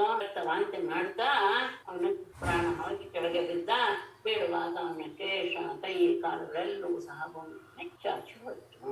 ತತಃ ಸೂಕ್ಷ್ಮತರಂ ಜ್ಯೋತಿಃ ಕೃಷ್ಣಮಾವಿಶದದ್ಭುತಂ ಪಶ್ಯತಾಂ ಸರ್ವಭೂತಾನಾಂ ಯಥಾ ಚೈದ್ಯವಧೇ ನೃಪ. ತತಃ ಯಥಾ ಚೈದ್ಯವಧೇ ಸರ್ವಭೂತಾನಾಂ ಪಶ್ಯತಾಂ ಸೂಕ್ಷ್ಮತರಂ ಜ್ಯೋತಿಃ ಕೃಷ್ಣಂ ಆವಿಶತ್ ಅದ್ಭುತಂ. ನೃಪಾರಾಧನೆ ತತಃ ಬಳಿಕ ಚೈತ್ಯವಧೇತ ಶಿಶುಪಾಲನನ್ನು ಕೊಂದಾಗ ಹೇಗೋ ಹಾಗೆ ಸರ್ವಭೂತಾನ ಪಶ್ಯತಾಂ ಎಲ್ಲರೂ ನೋಡುತ್ತಿರುವಾಗಲೇ ಸೂಕ್ಷ್ಮತರಂ ಜ್ಯೋತಿ ಒಂದು ಸೂಕ್ಷ್ಮವಾದಂತಹ ಜ್ಯೋತಿಯು ಕೃಷ್ಣಂ ಆವಿಶತ್ ಕೃಷ್ಣನನ್ನ ಪ್ರವೇಶ ಮಾಡಿಬಿಡ್ತು. ಹೇಗೆ ಶಿಶುಪಾಲ ಮರಣ ಹೊಂದಿದ ತಕ್ಷಣ ಅವನ ದೇಹದಿಂದ ಹೊರಹೊಮ್ಮಿದ ಒಂದು ಜ್ಯೋತಿ ಕೃಷ್ಣನನ್ನ ಪ್ರವೇಶ ಮಾಡಿಬಿಡ್ತು. ಯಾಕೆಂದ್ರೆ ಕೊನೆ ಜನ್ಮ ಇವೊಂದು ಕೊನೆ ಜನ್ಮ, ಇವನ ದೇಹದಿಂದಲೂ ಸಹ ಒಂದು ಜ್ಯೋತಿ ಕೃಷ್ಣನನ್ನ ಪ್ರವೇಶ ಮಾಡಿಬಿಡ್ತು. ವಿದೂರಥಸ್ತು ತದ್ಭ್ರಾತ ಭ್ರಾತೃಶೋಕ ಪರಿಪ್ಲುತಃ ಆಗಚ್ಚತ್ ಅಶಿಚರ್ಮಾಭ್ಯಾಂ ಉಚ್ಛ್ವಸನ್ ತದ್ಜಿಗಾಂಸಯ. ತದ್ಭ್ರಾತ ವಿದೂರಥಃ ತು ಭ್ರಾತೃಶೋಕ ಪರಿಪ್ಲುತಃ ಅಸಿಚರ್ಮಾಭ್ಯಾಂ ತಜ್ಜಿಘಾಂಸಯ ಉಚ್ಛ್ವಸನ್ ಆಗಚ್ಚತ್. ತದ್ಭ್ರಾತ ದಂತವಕ್ರನ ಸಹೋದರನಾದ ವಿದೂರಥನು ಭ್ರಾತೃಶೋಕ ಪರಿಪ್ಲುತಃ ಅಣ್ಣನ ಮರಣದಿಂದ ದುಃಖಗೊಂಡವನಾಗಿ ಅಶಿಚರ್ಮಾಭ್ಯಾಂ ಖಡ್ಗವನ್ನ ಗುರಾಣಿಯನ್ನ ಹಿಡಿದುಕೊಂಡು ತಜ್ಜಿಘಾಂಸಯ ಕೃಷ್ಣನನ್ನು ಕೊಲ್ಲಬೇಕು ಎನ್ನುವ ಉದ್ದೇಶದಿಂದ ಉಚ್ಛ್ವಸನ್ನ ಎದುರಿಸಲು ಬಿಡುತ್ತಾ ಆಗಚ್ಚತ್ ಅವನ ಹತ್ತಿರ ಓಡಿ ಬಂದ. ತನ್ನ ಅಣ್ಣ ಹೋದ ಅಂತ ಗೊತ್ತಾದ ತಕ್ಷಣ ಅವನಿಗೆ ತುಂಬಾ ದುಃಖವಾಗೋಯ್ತು. ಕತ್ತಿ ಗುರಾಣಿ ಹಿಡಿದುಕೊಂಡು ಕೃಷ್ಣನನ್ನು ಕೊಲ್ಲಬೇಕು ಅಂತ ಎದುರಿಸಲು ಬಿಡುತ್ತಾ ಅವನ ಎದುರಿಗೆ ಓಡಿ ಬಂದ. ತಸ್ಯ ಚ ಆಪತತಃ ಕೃಷ್ಣಃ ಚಕ್ರೇಣ ಕ್ಷುರನೇಮಿನ ಶಿರೋಜಹಾರ ರಾಜೇಂದ್ರ ಸಕಿರೀಟ ಸಕುಂಡಲಂ. ರಾಜೇಂದ್ರ ಕೃಷ್ಣಃ ಆಪತತಃ ತಸ್ಯ ಸಕಿರೀಟಂ ಸಕುಂಡಲಂ ಶಿರಃ ಕ್ಷುರನೇಮಿನ ಚಕ್ರೇಣ ಜಹರ. ರಾಜೇಂದ್ರ ಪರೀಕ್ಷಿತನೇ ಆಪತತಃ ತನ್ನ ಮೇಲೆ ಬೀಳ್ತಾ ಇರುವ ಕೃಷ್ಣನು ಆಪತತಃ ತನ್ನ ಮೇಲೆ ಆಕ್ರಮಣ ಮಾಡಲು ಬರ್ತಾ ಇರುವಂತಹ ತಸ್ಯ ವಿದೂರಥನ ಸಕಿರೀಟಂ ಸಕುಂಡಲಂ ಶಿರಃ ಕಿರೀಟ ಸಹಿತವಾದ ಕುಂಡಲ ಸಹಿತವಾದ ಅವನ ತಲೆಯನ್ನ ಕ್ಷುರನೇಮಿನ ಚಕ್ರೇಣ ಹರಿತವಾದಂತಹ ತುದಿಯುಳ್ಳ ತನ್ನ ಚಕ್ರಾಯುಧದಿಂದ ಜಹಾರ ಅವನ ತಲೆಯನ್ನ ಕತ್ತರಿಸಿ ಬಿಟ್ಟ. ಅವನು ಬರ್ತಾ ಇರುವಾಗಲೇ ಹರಿತವಾದ ಅಲಗುಳ್ಳಂತಹ ತನ್ನ ಚಕ್ರಾಯುಧದಿಂದ ಕಿರೀಟ ಕುಂಡಲ ಸಹಿತವಾದ ಆತನ ಶಿರಸ್ಸನ್ನ ತೆರೆದು ಹಾಕಿದ. ಏವಂ ಸೌಭಂಚ ಶಾಲ್ವಂಚ ದಂತವಕ್ತ್ರಂ ಸಹ ಅನುಜಂ ಹತ್ವಾ ದುರ್ವಿಷಃ ನನ್ಯೈಃ ಏಡಿತಃ ಸುರಮಾನವೈಃ. ಏವಂ ಅನ್ಯೈಃ ದುರ್ವಿಷಹಾನ್ ಸೌಭಂ ಚ ಶಾಲ್ವಂಚ ಸಹಾನುಜಂ ದಂತವಕ್ತ್ರಂಚ ಅಥವಾ ಸುರಮಾನವೈಃ ಏಡಿತಃ. ಏವಂ ಈ ರೀತಿಯಾಗಿ ಅನ್ಯೈಃ ಬೇರೆಯವರಿಂದ ದುರ್ವಿಷಹಾನ್ ಗೆಲ್ಲಲು ಅಶಕ್ಯವಾದಂತಹ ಸೌಭಂ ಆ ಸೌಭಮಾನ ಅವನ ಮರವನ್ನ ಕೇಳ್ಕೊಂಡ್ಬಿಟ್ಟಿದ್ನಲ್ಲ, ಯಾರಿಗೂ ಸಹ ಅದು ಭೇದವಾಗಬಾರ್ದು ಅಂತಹ ಸೌಭ ವಿಮಾನ ಶಾಲ್ವ ರಾಜ ಮತ್ತು ತಮ್ಮನ ಸಹಿತನಾದ ದಂತವಕ್ರ ಇವರೆಲ್ಲರನ್ನೂ ಸಹ ಹತ್ವಾ ಕೊಂದು ಸುರಮಾನವೈಹಿ ಈಡಿತ ದೇವತೆಗಳಿಂದಲೋ ಮಾನವರಿಂದಲೂ ಸಹ ಸ್ತುತಿಗೆ ಒಳಗ. ಅಷ್ಟೆಲ್ಲ ಮುಂದೆ ಇನ್ನು ಕೆಲವರು ನೋಡು ಬೇರೆ ಯಾರಿಂದಲೂ ಸಹ ಸಾಯಿಸಕ್ಕಾಗದೇ ಇದ್ದವರು ಇವರೆಲ್ಲರೂ ಸಹ ಅಂಥವ್ರನ್ನೆಲ್ಲ ಅಂದ್ರೆ ಆ ಸೌಭಮಾನವಾಗ್ಲಿ ಶಾಲ್ವಾಗ್ಲಿ ದಂತವಕ್ರ ಆಗ್ಲಿ ಅಂಥವ್ರನ್ನೆಲ್ಲ ನಾಶ ಮಾಡಿ ದೇವತೆಗಳಿಂದಲೂ ಮನುಷ್ಯರಿಂದಲೂ ಸಹ ಸ್ತುತಿಗೆ ಒಳಗಾದ ಕೃಷ್ಣ ಮುನಿಭಿಃ ಸಿದ್ಧಗಂಧರ್ವೈಃ ವಿದ್ಯಾಧರ ಮಹೋರಗೈಃ ಅಪ್ಸರೋಭಿಃ ಪಿತೃಗಣೈಃ ಯಕ್ಷೈಃ ಕಿನ್ನರಚಾರಣೈಃ ಉಪಗೀಯಮಯ ಮಾನ ವಿಜಯಃ ಕುಸುಮೈಃ ಅಭಿವರ್ಷಿತಃ ವೃತಶ್ಚ ವೃಷ್ಣಿಪ್ರವರೈಃ ವಿವೇಶ ಅಲಂಕೃತಾಂ ಪುರೀಂ. ಮುನಿಭಿಃ ಮೊದಲ ಶ್ಲೋಕದಲ್ಲಿ ಏನು ಇದು ಇಲ್ಲ. ಸಿದ್ಧಗಂಧರ್ವೈಃ ವಿದ್ಯಾಧರ ಮಹೋರಗೈಃ ಅಪ್ಸರೋಭಿಃ ಪಿತೃಗಣೈಃ ಯಕ್ಷೈಃ ಕಿನ್ನರ ಚಾರಣೈಃ ಕುಸುಮೈಃ ಬೇಡ ಉಪಗೀಯಮಾನ ವಿಜಯಃ ಕುಸುಮೈಃ ಅಭಿವರ್ಷಿತಃ ವೃಷ್ಣಿಪ್ರವರೈಃ ಚ ಅಲಂಕೃತಾಂ ಪುರೀಂ ವಿವೇಶ. ಮುನಿಗಳಿಂದ ಸಿದ್ಧಗಂಧರ್ವರು ವಿದ್ಯಾಧರ ಮಹೋದರು ಅಪ್ಸರೆಯರು ಪಿತೃಗಣಗಳು ಯಕ್ಷರು ಕಿನ್ನರರು ಚಾರಣರು ಇವರೆಲ್ಲರಿಂದ ಉಪಗೀಯಮಾನ ವಿಜಯ ಅವನು ಮಾಡಿದಂತಹ ಆ ಶತ್ರುವಧೆ ಅವನ ಪರಾಕ್ರಮವನ್ನೆಲ್ಲ ಶ್ರುತಿಯ ಮೂಲಕ ಕೊಂಡಾಡ್ತಾ ಕುಸುಮೈಃ ಅಭವಿಷ್ಯತ ಹೂಮಳೆಯಿಂದಲೂ ಅವನನ್ನ ವ್ಯಾಪಿಸಿ ಅಂದ್ರೆ ಹೂಮಳೆಯನ್ನು ಅವನ ಮೇಲೆ ಸುರಿಸಿ ವೃಷ್ಣಿಪ್ರವರೈಃ ವೃತಃ ವೃಷ್ಣಿ ಯಾಗ ವೀರರಿಂದ ಕೂಡಿದವನಾಗಿ ಅಲಂಕೃತಾಂ ಪುರೀಂ ವಿವೇಶ ಪ್ರವೇಶ, ಅಲಂಕರಿಸಲ್ಪಟ್ಟ ದ್ವಾರಕೆಯನ್ನ ಪ್ರವೇಶ ಮಾಡ್ದ. ಬರ್ತಾನೆ ಅಂತ ಹೇಳಿದ ತಕ್ಷಣ ನಗರ ಅಲಂಕೃತವಾಗಿಬಿಡುತ್ತೆ. ಅಂತಹ ಅಲಂಕೃತವಾದ ದ್ವಾರಕಾಪಟ್ಟಣವನ್ನ ಅವನು ಪ್ರವೇಶ ಮಾಡಿದ. ಇಲ್ಲೂ ಒಂದು ಮಾತು ಹಾಕ್ತಾರೆ. ಏವಂ ಯೋಗೇಶ್ವರ ಕೃಷ್ಣ ಭಗವಾನ್ ಜಗದೀಶ್ವರ ಈ ದೃಷ್ಟೇನ ನಿರ್ಜಿತೋ ಜಯತೀತಿ ಸಹ. ಏವಂ ಯೋಗೇಶ್ವರ ಜಗದೀಶ್ವರ ಭಗವಾನ್ ಕೃಷ್ಣ ಸಹ ಪಶುದೃಷ್ಟೇನ ನಿರ್ಜಿತಃ ಜಯತಿ ಇತಿ ಈಯತೆ. ಏವಂ ಈ ರೀತಿಯಾಗಿ ಯೋಗೇಶ್ವರ ಯೋಗಿಗಳಿಗೆಲ್ಲ ಒಡೆಯನಲ್ಲ, ಯೋಗಿಗಳಿಗೆ ಅನ್ನಲ್ಲ, ಯೋಗಗಳಿಗೆ ಒಡೆಯ ಜಗದೀಶ್ವರ ಜಗತ್ತಿಗೆ ನಿಯಾಮಕನಾದಂತಹ ಭಗವಾನ್ ಕೃಷ್ಣ ಪೂಜ್ಯನಾದ ಕೃಷ್ಣ ಅಂದ್ರೆ ಜಗತ್ತಿಗೆ ಒಡೆಯ, ಯೋಗಕ್ಕೆಲ್ಲ ಅವನೇ ಒಡೆಯ ಅಂತ ಹೇಳಿದ ಮೇಲೆ ಮತ್ತೆ ಅವನ ಸಾಮರ್ಥ್ಯದ ಬಗ್ಗೆ ಚಿಂತನೆ ಮಾಡಬಾರ್ದು. ಅಂದ್ರೆ ಈ ಹಿಂದೆ ನಡೆದಂತಹ ಅನೇಕ ರೀತಿಯ ಕೆಲಸಗಳನ್ನೆಲ್ಲ ಮಾಡಿರೋದು ನೋಡಿಕೊಂಡು ಅಂತಹ ಸಹ ಕೃಷ್ಣನು ಪಶುದೃಷ್ಟೇನ ಅವನ ಬಗ್ಗೆ ಏನೋ ಗೊತ್ತಿಲ್ಲದೆ ಇರುವಂತಹ ಪಾಮರ ದೃಷ್ಟಿಯುಳ್ಳವರಿಗೆ ನಿರ್ಜಿತ, ಅವನು ಅವರಿಂದ ಗೆಲ್ಲಲ್ಪಟ್ಟ. ಆಮೇಲೆ ಜಯತಿ, ಇಲ್ಲ ಅವನೀಗ ಗೆದ್ದ. ಇದು ಈಯತೆ, ಹೀಗೆ ಅಂತ ಅವರ ಮನಸ್ಸಿಗೆ ತೋಚುತ್ತದೆ. ಅದಕ್ಕೆ ಹೇಳ್ತಾರೆ ಏನು, ನಿಜವಾಗಿ ಇವರಿಂದ ಹೇಳಿದ ಜರಾಸಂಧನಿಂದ ಅವನು ಒಮ್ಮೆ ಸೋತು ಬಿಟ್ಟ, ಹಾಗಾಗಿ ಅವನು ನಿರ್ಜಿತ ಅವನಿಂದ ಅಂತ ಹೇಳ್ಬಿಟ್ಟು ಆಮೇಲೆ ಇದೆಲ್ಲ ನೋಡಿದಾಗ ಇದರಿಂದ ಗೆದ್ರು ಅಂತ ಹೇಳ್ತಾರೆ. ಆದರೆ ಅವನು ಯಾವಾಗಲೂ ಸಹ ಗೆಲುವು ಎನ್ನುವುದು ಅವನಲ್ಲಿ ಸ್ವತಃ ಸಿದ್ಧ. ಯಾಕೆ ಅಂದ್ರೆ ಅವನಿಗೆ ಗೆಲುವು ಸೋಲು ಎನ್ನುವುದು ಇಲ್ಲವೇ ಇಲ್ಲ. ಅದು ಸಹ ಪಾಮರ ದೃಷ್ಟಿ ಇರೋವರೆಗೆ ಹೊರತು ನಿತ್ಯ ಶುದ್ಧ ನಿರ್ಗುಣ ನಿರಂಜನ ಅಂತ ಅರ್ಥ ಮಾಡಿದಾಗ ಅವನಿಗೆ ಯಾವುದೂ ಸಹ ಇಲ್ಲ. ಆದ್ರೂ ಒಮ್ಮೆ ಜಯ ಗಳಿಸಿದ, ಒಮ್ಮೆ ಸೋತ, ಈ ರೀತಿಯಾಗಿ ಎಲ್ಲ ಪಾಮರರಾದವರು ಮಾತಾಡ್ತಾರೆ. ಆದ್ರೆ ಅವನು ಯಾವಾಗಲೂ ಸಹ ವಿಜಯೋನ್ಮುಖನೇ ಹೊತ್ತು. ಹೇಗೆ ಅವನು ನಿತ್ಯ ಜಯ ಅಂದ್ರೆ ಅದೇ ಇದು ಕೊಟ್ಟರು ಶಬ್ದ ಯೋಗೇಶ್ವರ ಭಗವಾನ್ ಜಗದೀಶ್ವರ, ಈ ಮೂರು ಶಬ್ದಗಳು ಸಾಕು. ಅವನು ನಿತ್ಯ ಜಯವನ್ನೇ ಪಡೀತಾನೆ ಹೊತ್ತು ಅವನಿಗೆ ಸೋಲು ಅನ್ನೋದಿಲ್ಲ. ಅದೆಲ್ಲೂ ಸಹ ಪ್ರಾಕೃತರ ದೃಷ್ಟಿಯಲ್ಲಿ ಅವನು ಸಹ ಆಗ ಮಾಡಿದ್ದು ಯಾಕೆ ಅನ್ನೋದು ನಮಗೂ ಗೊತ್ತಿದೆ. ಯಾಕೆ ಅಂದ್ರೆ ಇದರಿಂದ ದ್ವಾರಕೆಯಲ್ಲಿರುವಂತಹ ಪ್ರಜೆಗಳಿಗೆ ಏನು ತೊಂದರೆ ಆಗಬಾರದು ಅನ್ನೋ ಉದ್ದೇಶದಿಂದ ಅವನು ಕಾಲೆಯವನನ್ನ ಇದನ್ನ ಸಂದರ್ಭವನ್ನು ತೆಗೆದುಕೊಂಡು ಅಲ್ಲಿ ಓಡಿ ಹೋದ. ಆಮೇಲೆ ಇಲ್ಲಿ ರಕ್ಷಣೆ ಮಾಡಕ್ಕೆ ಬಂದಾಗ ಅವನ ಪರ್ವತವನ್ನ ಹಾರಿ ಇಳಿದ, ಆಗ ಸೋತ ಅಂತ ಹೇಳೋದಿದೆಯಲ್ಲ, ಅದೆಲ್ಲವೂ ಸಹ ತಮ್ಮವರನ್ನ ಕಾಪಾಡುವ ಉದ್ದೇಶದಿಂದಲೇ ಮಾಡಿದ್ದೇ ಹೊರತು ಅವನಲ್ಲೇ ಆ ಸಾಮರ್ಥ್ಯ ಇಲ್ಲ ಅನ್ನೋದು ಅಲ್ಲ. ಇದೆಲ್ಲವೂ ಹೌದು, ಆದ್ರೂ ಚೆನ್ನಾಗಿ ಮಾಡ್ಕೋತಾರೆ. ಅದನ್ನ ಹೇಳಿದ್ನಲ್ಲ, ನಮ್ಮ ಜೊತೆ ಇರೋರ್ನ ನಾವು ನಮ್ಮ ಹಾಗೆ ಅಂತಲೇ ಭಾವಿಸ್ತೀವಿ, ಅದು ಸಹಜ. ಅದ್ರಲ್ಲಿ ಏನು ಆಶ್ಚರ್ಯವೂ ಇಲ್ಲ. ಲೋಕ ಇರೋದೇ ಶುದ್ಧ. ಈಗ ಇಲ್ಲಿಗೆ ಕೃಷ್ಣನ ಒಂದು ಪ್ರಕರಣ ಇಲ್ಲಿಗೆ ಮುಗೀತು. ಅವನಿಗ ದ್ವಾರಕೆಗೆ ಬಂದು ನೆಲೆಸಿದ. ಮೇಡಮ್, ದೇವತೆಗಳೆಲ್ಲ ಪುಷ್ಪವೃಷ್ಟಿ ಮಾಡ್ದಾಗ್ಲಾದ್ರೂ ಜೊತೆಲಿ ಗೊತ್ತಾಗ್ಬೇಕಲ್ವಾ ಇವನ್ ಮೇಲೆ ಮಾಡ್ತಾ ಇದ್ರು ಕೃಷ್ಣನ್ ಮೇಲೆ ಅಂದ್ರೆ ಅವನು ಭಗವಂತ ಇರ್ಬೇಕು ಅಂತ. ನೀವು ಗಮನಿಸಿ, ಪ್ರತಿ ಸತಿನೂ ಅವ್ರಿಗೆ ಗೊತ್ತಾಗತ್ತೆ ತಾನೆ ಅವನು ಈ ತರ ಕೆಲಸ ಮಾಡ್ಕೊಂಡ್ ಬಂದಾಗೆಲ್ಲ. ಎಲ್ಲ ಸುಮ್ಮನೆ ಪ್ರತಿ ಸತಿ ಯಾರಿಗೂ ಏನೋ ಅವನು ಅದ್ ಕೆಲಸ ಮಾಡಿದಾಗ ಒಂದು ದಿವಸ ಅಥವಾ 2 ದಿವಸ ಅವನ ಬಗ್ಗೆ ತುಂಬಾ ಪ್ರೀತಿ ಗೌರವ ಇರುತ್ತೆ, ಹೆದರಿಕೆ ಇರುತ್ತೆ. ಯಾವಾಗ ಅವನು ನಮ್ ಜೊತೆಲೇ ಇದ್ದಾನೆ ಅಂತ ಆಗಿಬಿಡುತ್ತೋ, ಒಂದು ಇದೆ ನಮ್ಮಲ್ಲಿ ಇವರು ಕಾಳಿದಾಸನ್ ಮಾತು, ಏನಪ್ಪ ಅದು ಇಂಗ್ಲಿಷ್ ಅಲ್ಲಿ ಹೇಳ್ತಾರಲ್ಲ ಮೇಡಮ್, ಫೆಮಿಲಿಯಾರಿಟಿ ಬೇಸ್ ಕಂಟೆಂಪ್ಟ್ ಅಂತ. ಕಾಳಿದಾಸನ್ ಮಾತು. ಇದು ಶ್ಲೋಕ ಇದೆಯಲ್ಲ, ಅತಿ ಪರಿಚಯ ತವಜ್ಞ ಅಂತ.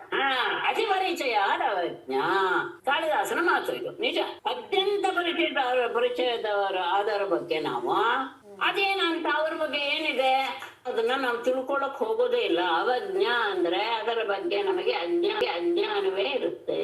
ಅಜ್ಞಾನ ಅನ್ನೋದಕ್ಕಿಂತ ಒಂಥರ ಉದಾಸೀನ ಅವಹೇಳನ.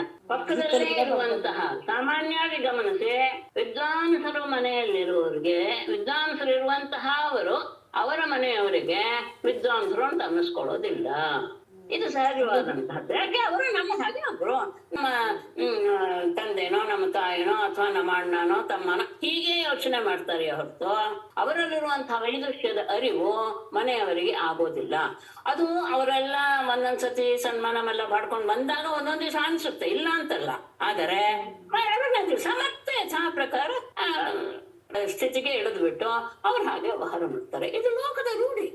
ಅದೇ ಹಿತ್ತಲ ಗಿಡ ಮದ್ದಲ್ಲ. ಇಂಗ್ಲಿಷ್ ಹೇಳ್ತಾರಲ್ಲ ಮೇಡಮ್ ಇದಕ್ಕೆ ಫೆಮಿಲಿಯಾರಿಟಿ ಬ್ರೀಡ್ಸ್ ಕಂಟೆಂಪ್ಟ್ ಅಂತ. ಇಂಗ್ಲಿಷ್ ಅಲ್ಲಿ ಫೆಮಿಲಿಯಾರಿಟಿ ಬ್ರೀಡ್ಸ್ ಕಂಟೆಂಪ್ಟ್ ಅಂತ.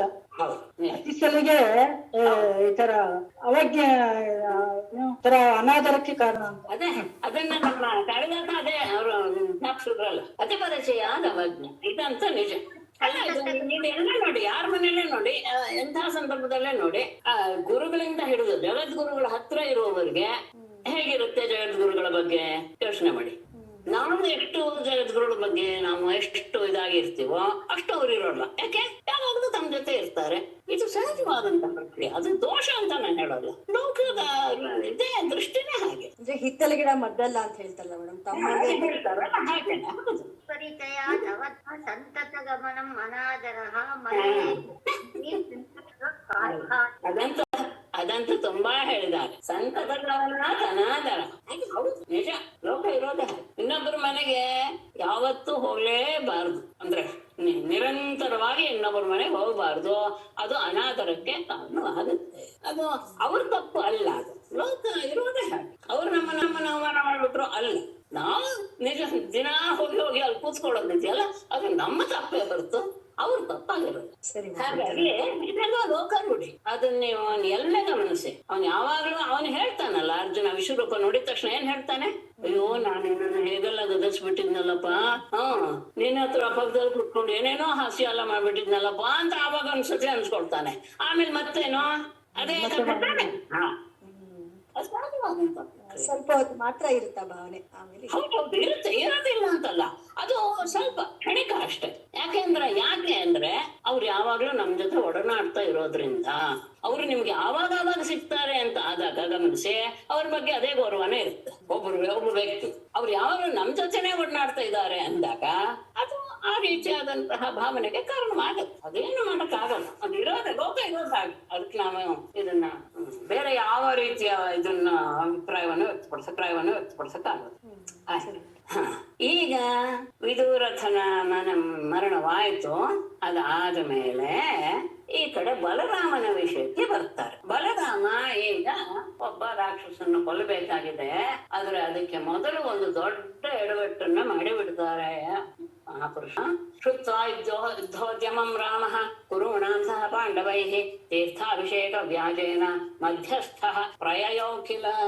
ಅಷ್ಟು ಅದಾದ ತಕ್ಷಣ, ಅಂದ್ರೆ ಇದಾದ್ಮೇಲೆ ಶ್ರುತ್ವಾ ಯುದ್ಧೋದ್ಯಮಂ ರಾಮಃ ಕುರುಣಾಂ ಸಹ ಪಾಂಡವೈಃ ತೀರ್ಥಾಭಿಷೇಕ ವ್ಯಾಜೇನ ಮಧ್ಯಸ್ಥಃ ಪ್ರಯಯೋ ಕಿಲ. ಅಷ್ಟು ಅದಾದ ತಕ್ಷಣ, ಅಂದ್ರೆ ಇದಾದ್ಮೇಲೆ ಮಹಾಭಾರತದ ಯುದ್ಧ ನಡೆಯಕ್ಕೆ ಶುರುವಾಗುತ್ತೆ. ರಾಮ ಕುರುಣಾಂ ಪಾಂಡವೈಃ ಸಹ ಯುದ್ಧೋದ್ಯಮಂ ಶ್ರುತ್ವಾ ಮಧ್ಯಸ್ಥಃ ತೀರ್ಥಾಭಿಷೇಕ ವ್ಯಾಜೇನ ಪ್ರಯಯೋ ಕಿಲ. ಆಗ ಅದೆಲ್ಲ ಆಯ್ತು, ವನವಾಸ ಆಯ್ತು, ಅಜ್ಞಾತವಾಸ ಎಲ್ಲ ಆಯ್ತು. ರಾಮ ಬಲರಾಮನು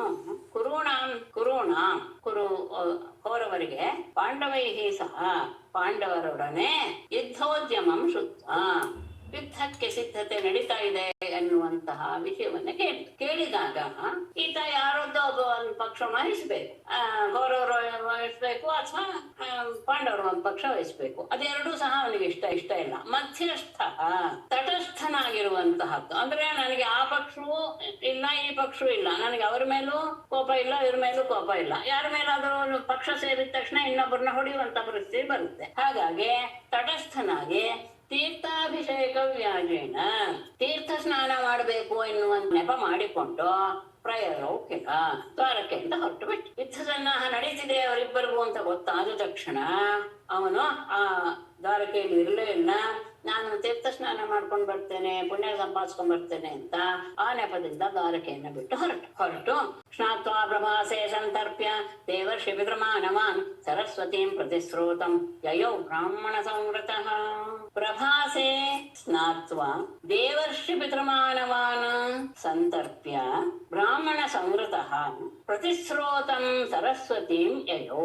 ತಾರಕೆಯಿಂದ ಹೊರಟು ಪ್ರಭಾಸೆ ಸ್ನಾತ್ವಾ ಪ್ರಭಾಸ ತೀರ್ಥದಲ್ಲಿ ಸ್ನಾನ ಮಾಡಿ ದೇವರ್ಷಿ ಪಿತೃಮಾನವಾನ್ ದೇವತೆಗಳಿಗೂ ಋಷಿಗಳಿಗೂ ಪಿತೃಗಳಿಗೂ ತಮ್ಮ ಸಂಬಂಧಿಕರು ಯಾರು ಹೋಗಿದಾರೋ ಅವರಿಗೆಲ್ಲರಿಗೂ ಸಹ ತರ್ಪಣವನ್ನು ಕೊಟ್ಟು ಬ್ರಾಹ್ಮಣ ಸಂವೃತಃ ಬ್ರಾಹ್ಮಣರಿಂದ ಕೂಡಿದವನಾಗಿ ಪ್ರತಿಸ್ರೋತಂ ಪಶ್ಚಿಮ ವಾಹಿನಿಯಾದಂತಹ ಸರಸ್ವತಿ ನದಿಯನ್ನ ಯಯೌ ಸೇರಿದ. ಸರಸ್ವತಿ ನದಿಯ ತೀರಕ್ಕೆ ಬಂದ. ಪ್ರಭಾಸ ತೀರ್ಥದಲ್ಲಿ ಸ್ನಾನ ಮಾಡಿದ. ಅಲ್ಲಿ ದೇವತೆಗಳಿಗೂ ಋಷಿಗಳಿಗೂ ಪಿತೃಗಳಿಗೂ ಮನುಷ್ಯರಿಗೂ ಎಲ್ಲರಿಗೂ ಸಹ ತರ್ಪಣವನ್ನು ಕೊಟ್ಟು ಬ್ರಾಹ್ಮಣರಿಂದ ಕೂಡಿಕೊಂಡು ಪಶ್ಚಿಮ ವಾಹಿನಿಯಾದ ಸರಸ್ವತಿ ನದಿಯ ತೀರಕ್ಕೆ ಬಂದ. ಅದಾದ ಮೇಲೆ ಅನೇಕ ತೀರ್ಥಗಳನ್ನ ಅವನು ದರ್ಶನ ಮಾಡ್ತಾನೆ. ಪೃಥೋದಕಂ ಬಿಂದುಸರಃ ತ್ರಿತಕೂಪಂ ಸುದರ್ಶನಂ ವಿಶಾಲಂ ಬ್ರಹ್ಮತೀರ್ಥಂಚ ಚಕ್ರಂ ಪ್ರಾಚೀಂ ಸರಸ್ವತೀಂ ಯಮನಾಂ ಅನುಯಾನ್ಯೇವ ಗಂಗಾಮನು ಚ ಭಾರತ ಜಗಾಮನೈಮಿಷಂ ಯತ್ರ ಋಷಯಃ ಸತ್ರಮಾಸತೆ. ಪೃಥೂದಕಂ ಬಿಂದುಸರಃ ತ್ರಿತಕೂಪಂ ಸುದರ್ಶನಂ ವಿಶಾಲಂ ಎಲ್ಲ ತೀರ್ಥಗಳ ಹೆಸರು. ವಿಶಾಲಂ ಬ್ರಹ್ಮತೀರ್ಥಂ ಚಕ್ರಂ ಪ್ರಾಚೀಂ ಸರಸ್ವತೀಂ ಯಾನಿ ಯಮುನಾಂ ಅನು ಗಂಗಾಂ ಅನುಚ ಭಾರತ ತತ್ರ ಯಯೌ ಅಂತ ಹಿಂದಕನ್ನ ಮಾಡ್ಕೊಳ್ಬೇಕು. ಆಮೇಲೆ ಯತ್ರ ಋಷಯಃ ಸತ್ರಮಾಸತೆ ತತ್ರ ನೈಮಿಷಂ ದಾರಿಯಲ್ಲಿ ಸಿಕ್ಕಿದಂತಹ ಪೃಥೋದಕ ಬಿಂದುಸರ ತ್ರಿತಕೂಪ ಸುದರ್ಶನ ತೀರ್ಥ ವಿಶಾಲ ತೀರ್ಥ ಬ್ರಹ್ಮತೀರ್ಥ ಚಕ್ರತೀರ್ಥ ಹಾಗೆ ಪೂರ್ವ ದಿಕ್ಕಿಗೆ ಹರಿದಿರುವಂತಹ ಸರಸ್ವತಿ ತೀರಕ್ಕೆ ಬಂದು ಆಮೇಲೆ ಯಮುನಾಂ ಗಂಗಾಂ ಅನು ಯಮನೆಯ ಹತ್ತಿರ ಇರುವಂತಹ ತೀರ್ಥಗಳು ಗಂಗೆಯ ಹತ್ತಿರ ಯಾನೆ ಯಾವ ತೀರ್ಥಗಳಿವೆಯೋ ಅವುಗಳೆಲ್ಲವನ್ನೂ ಸಹ ಸಂದರ್ಶನ ಮಾಡಿ ಯತ್ರ ಋಷಯಃ ಸತ್ರಮಾಸತೆ ಎಲ್ಲಿ ಋಷಿಗಳು ದೊಡ್ಡ ದೀಕ್ಷೆಯಲ್ಲಿ ತೊಡಗಿದಾರೋ ಅಂತಹ ನೈಮಿಷಂ ಜಗಾಮ ನೈಮಿಷಾರಣ್ಯಕ್ಕೆ ಬಂದ. ಎಲ್ಲ ತೀರ್ಥಗಳನ್ನು ಸಂದರ್ಶನ ಮಾಡಿ ಎಲ್ಲ ಕಡೆ ಸ್ನಾನ ಮಾಡಿ ಆಮೇಲೆ ಯಮುನಾ ನದಿಯ ಹತ್ತಿರ ಇರುವಂತಹ ನದಿ ತೀರಗಳಲ್ಲಿರುವಂತಹ ತೀರ್ಥಗಳು ಅಥವಾ ಕ್ಷೇತ್ರಗಳು, ಗಂಗೆಯ ಹತ್ತಿರ ಇರುವಂತಹ ನದಿ ತೀರಗಳಲ್ಲಿರುವಂತಹ ಕ್ಷೇತ್ರಗಳು ಇವುಗಳನ್ನೆಲ್ಲ ಸಂದರ್ಶನ ಮಾಡಿ ಋಷಿಗಳು ಯಜ್ಞ ದೀಕ್ಷೆಯಲ್ಲಿ ತೊಡಗಿರುವಂತಹ ನೈಮಿಷಾರಣ್ಯಕ್ಕೆ ಬಂದಂತಹ ಬಲರಾಮ ಅಂತ ಗೊತ್ತಾದ ತಕ್ಷಣ ಬಹಳ ಅದ್ಭುತವಾಗಿ ಆತನನ್ನ ಸತ್ಕರಿಸಿದರು ಋಷಿಗಳು. ತಮಾಗತಂ ಅಭಿಪ್ರೇತ್ಯ ಮನಯೋ ದೀರ್ಘಸತ್ರಿಣಃ ಅಭಿನಂದ್ಯ ಯಥಾನ್ಯಾಯಂ ಪ್ರಣಮ್ಯ ಉತ್ಥಾಯ ಚ ಅರ್ಚಯನ್. ಆಗತಂ ತಂ ಅಭಿಪ್ರೇತ್ಯ ದೀರ್ಘಸತ್ರಿಣಃ ಮುನಯಃ ಯಥಾನ್ಯಾಯಂ ಅಭಿನಂದ್ಯ ಪ್ರಣಮ್ಯ ಉತ್ಥಾಯ ಪ್ರಣಮ್ಯ ಅರ್ಚಯನ್. ಆಗತಂ ತಂ ಅಭಿಪ್ರೇತ್ಯ ಬಂದಂತಹ ಆ ವ್ಯಕ್ತಿ ಬಲರಾಮ ಎನ್ನುವುದನ್ನ ತಿಳಿದುಕೊಂಡು, ಅಭಿಪ್ರೇತ್ಯ ಅಂದ್ರೆ ಬಂದವನು ಬಲರಾಮ ಎನ್ನುವುದನ್ನ ತಿಳಿದುಕೊಂಡು ದೀರ್ಘಸತ್ರಿಣ ಮುನಯ ದೀರ್ಘವಾದ ಸತ್ರದೀಕ್ಷೆಯಲ್ಲಿ ತೊಡಗಿರುವಂತಹ ಆ ಮುನಿಗಳು ಯಥಾನ್ಯಾಯಂ ಅಭಿನಂದ್ಯ ಬಂದಂತಹ ಅವನನ್ನ ಯೋಗ್ಯ ರೀತಿಯಲ್ಲಿ ಸತ್ಕರಿಸಿ ಉತ್ಥಾಯ ಎದ್ದು ಪ್ರಣಮ್ಯ ನಮಸ್ಕರಿಸಿ ಅರ್ಚಯಂಚ ಅವನಿಗೆ ಯೋಗ್ಯ ರೀತಿಯಲ್ಲಿ ಪೂಜೆಯನ್ನ ಮಾಡಿ ಬಂದಂತಹ ಅತಿಥಿಯನ್ನು ಸತ್ಕಾರ ಮಾಡಿದರು. ಬಂದವನು ಬಲರಾಮ ಅಂತ ಗೊತ್ತಾದ ತಕ್ಷಣ ಯಜ್ಞ ದೀಕ್ಷೆಯಲ್ಲಿ ತೊಡಗಿದಂತಹ ಎಲ್ಲ ಮುನಿಗಳು ಸಹ ಎದ್ದು ಬಂದಂಥವನ್ನ ಎದುರುಗೊಂಡು ಆತನಿಗೆ ನಮಸ್ಕಾರ ಮಾಡಿ ಅವನನ್ನ ಸತ್ಕರಿಸಿದರು. ಸೋರ್ಚಿತ ಸಪರಿವಾರ ಕೃತಾಸನ ಪರಿಗ್ರಹ ರೋಮಹರ್ಷಣಮಾಸೀನಂ ಮಹರ್ಷೇ ಶಿಷ್ಯಂ ಐಕ್ಷತ. ಈ ಸಂದರ್ಭದಲ್ಲಿ ಅರ್ಚಿತ ಸಹ ಸಪರಿವಾರ ಕೃತಾಸನ ಪರಿಗ್ರಹ ಆಸೀನಂ ಮಹರ್ಷೇಃ ಶಿಷ್ಯಂ ರೋಮಹರ್ಷಣಂ ಐಕ್ಷತ. ಅರ್ಚಿತಃ ಸಹ ಹೀಗೆ ಸತ್ಕರಿಸಲ್ಪಟ್ಟಂತಹ ಬಲರಾಮನು ಸಪರಿವಾರ ತಮ್ಮ ಪರಿವಾರದೊಡನೆ ಕೃತಾಸನ ಪರಿಗ್ರಹ ಆಸನವನ್ನೆಲ್ಲ ಸ್ವೀಕರಿಸಿ ಅಂದ್ರೆ ಆಸನದಲ್ಲಿ ಕುಳಿತುಕೊಂಡು ಆಮೇಲೆ ಗಮನಿಸ್ತಾನೆ ಆಸೀನಂ ಕುಳಿತೇ ಇರುವಂತಹ ಅಂದ್ರೆ ತಾನು ಬದ್ರು ನಿಂತಿಲ್ಲ ಅಂತಹ ಕುಳಿತಿರುವ ಮಹರ್ಷೇಃ ಶಿಷ್ಯಂ ವ್ಯಾಸರ ಶಿಷ್ಯನಾದಂತಹ ರೋಮಹರ್ಷಣನನ್ನ ಐಕ್ಷತ ನೋಡಿದ. ಸೂತ ಆತ ಅಂದ್ರೆ ಪುರಾಣ ಹೇಳುವಂತಹ ಜಾತಿ ಅದು ಕಡಿಮೆ ಜಾತಿ ಅನ್ನೋದನ್ನ ಮುಂದೆ ತಗೊಳ್ತಾರೆ. ಮಹರ್ಷಿ ಆದ್ರೆ ವ್ಯಾಸರ ಶಿಷ್ಯ ಆ ರೋಮಹರ್ಷಣ ಕುಳಿತೇ ಇರೋದನ್ನ ಗಮನಿಸ್ತಾ ಬಲರಾಮ ಅಪ್ರತ್ಯುತ್ಥಾಯನಂ ಸೂತಂ ಅಕೃತ ಪ್ರಹ್ಪಣಾಂಜಲಿಂ ಅಧ್ಯಾಸೀನಂ ಚ ತಾನ್ ವಿಪ್ರಾನ್ ಚುಕೋಪ ಉದ್ವೀಕ್ಷ್ಯ ಮಾಧವಃ. ಅಪ್ರತ್ಯುತ್ಥಾಯನಂ ಅಕೃತ ಪ್ರಹ್ಪಣಾಂಜಲಿಂ ತಾನ್ ವಿಪ್ರಾನ್ ಅಧ್ಯಾಸೀನಂಚ ಸೂತಂ ಉದ್ವೀಕ್ಷ್ಯ ಮಾಧವಃ ಚುಕೋಪ. ಅಪ್ರತ್ಯುತ್ಥಾಯನಂ ಎದ್ದು ನಿಲ್ಲದೆ ಅಂದ್ರೆ ತಾನು ಬಂದಾಗ ಎಲ್ಲರೂ ಗೌರವಿಸಿ ಎದ್ದು ನಿಂತು ಗೌರವಿಸ್ಬೇಕಾಯ್ತು. ಎದ್ದು ನಿಂತುಕೊಳ್ಳದೆ ಅಕೃತ ಪ್ರಹ್ಪಣಾಂಜಲಿ ನಮಸ್ಕಾರವಾಗಲಿ ಗೌರವವಾಗಲಿ ತೋರಿಸದೇ ಇರುವಂತಹ, ಅಷ್ಟೇ ಅಲ್ಲ ತಾನ್ ವಿಪ್ರಾನ್ ಅಧ್ಯಾಸೀನಂ ಅಲ್ಲಿರುವಂತಹ ಎಲ್ಲ ಬ್ರಾಹ್ಮಣರಿಗಿಂತಲೂ ಸಹ ಉನ್ನತವಾದ ಆಸನದಲ್ಲಿ ಕುಳಿತಿರುವಂತಹ ಸೂತಂ ಸೂತನಾದಂತಹ ಅವನನ್ನ ನೋಡಿ ಉದ್ವೀಕ್ಷ್ಯ ನೋಡಿ ಮಾಧವ ಚುಕೋಪ ಬಲರಾಮನಿಗೆ ಕೋಪ ಬಂದ್ಬಿಡ್ತು. ಸೂತ ಅಂತ ಹೇಳಿದ್ರೆ ಬ್ರಾಹ್ಮಣ ಸ್ತ್ರೀಯಲ್ಲಿ ಕ್ಷತ್ರಿಯರಿಂದ ಹುಟ್ಟಿದವನು ಸೂತ ಎನ್ನುವ ಜಾತಿಯವನ ಆಗ್ತಾನೆ. ಅವನು ಬ್ರಾಹ್ಮಣನಿಗಿಂತ ಕಡಿಮೆ ಆಗಿದ್ದಾನೆ. ಅವನು ಬಂದ ತಕ್ಷಣ ನನ್ನನ್ನು ಎದುರು ನಿಂತು ಎದುರುಗೊಳ್ಬೇಕಾಗಿತ್ತು, ನಮಸ್ಕಾರ ಮಾಡಿ ಗೌರವ ಸೂಚಿಸಬೇಕಾಯ್ತು, ಅದು ಮಾಡಿಲ್ಲ. ಅಷ್ಟೇ ಅಲ್ಲ ಅಲ್ಲಿರುವಂತಹ ಎಲ್ಲ ಬ್ರಾಹ್ಮಣರು ಸಹ ಕೂತಿದ್ದಾರೆ, ಅವರಕ್ಕಿಂತ ಉನ್ನತವಾದ ಆಸನದಲ್ಲಿ ಆತ ಕೂತಿದ್ದಾನೆ ರೋಮಹರ್ಷಣ. ಇದನ್ನ ನೋಡಿ ತುಂಬಾ ಕೋಪ ಬಂದ್ಬಿಟ್ಟು ಸೂತ ಅಂತಂದ್ರೆ ರಥ ಓಡಿಸೋಂಗು ಹೇಳ್ತಾರಲ್ವಾ, ಸಾರಥಿಗೆ ರಥ ಓಡಿಸ ಸಾರಥಿ ಅವ್ರಿಗೂ ಸೂತ ಅಂತ ಹೇಳ್ತಾರಲ್ವಾ, ಅದು ಸೂತಾನೆ. ಅದು ಸಾರಥಿ ಆಗುವಂತಹದ್ದು ಒಂದು ಜಾತಿ, ಅದು ಸ್ವಲ್ಪ ಬೇರೆ ಜಾತಿ. ಬೇರೆ ಜಾತಿ ಅಂದ್ರೆ ಹೀಗೆ ಅಲ್ಲ, ಉತ್ತಮವಾದಂತಹ ಬ್ರಾಹ್ಮಣಿಯಲ್ಲಿ ಕ್ಷತ್ರಿಯಿಂದ ಹುಟ್ಟಿದ್ದಲ್ಲ, ಅದು ಒಂದು ಬೇರೆ. ಅಂದ್ರೆ ಆ ರಥವನ್ನು ಓಡಿಸುವಂತಹ ಸೂತನ ಇದು ಬೇರೆ, ಈ ಪುರಾಣವನ್ನು ಹೇಳುವಂತಹ ಸೂತರು ಬೇರೆ. ತಸ್ಮಾದಸೌ ವಿಮಾನ್ ವಿಪ್ರಾನ್ ಅಧ್ಯಾಸ್ತೆ ಪ್ರತಿಲೋಮಜಃ ಧರ್ಮಪಾಲಾಂಸ್ತಥೈವಾಸ್ಮಾನ್ ವಧಮರ್ಹತಿ ದುರ್ಮತಿಃ. ಪ್ರತಿಲೋಮಜಃ ಅಸೌ ಇಮಾನ್ ವಿಪ್ರಾನ್ ಕಥಂ ತಸ್ಮಾತ್ ಅಧ್ಯಾಸ್ತೆ ತಥೈವ ಅಸ್ಮಾನ್ ಧರ್ಮಪಾಲಾನ್ ದುರ್ಮತಿಃ ವಧಂ ಅರ್ಹತಿ.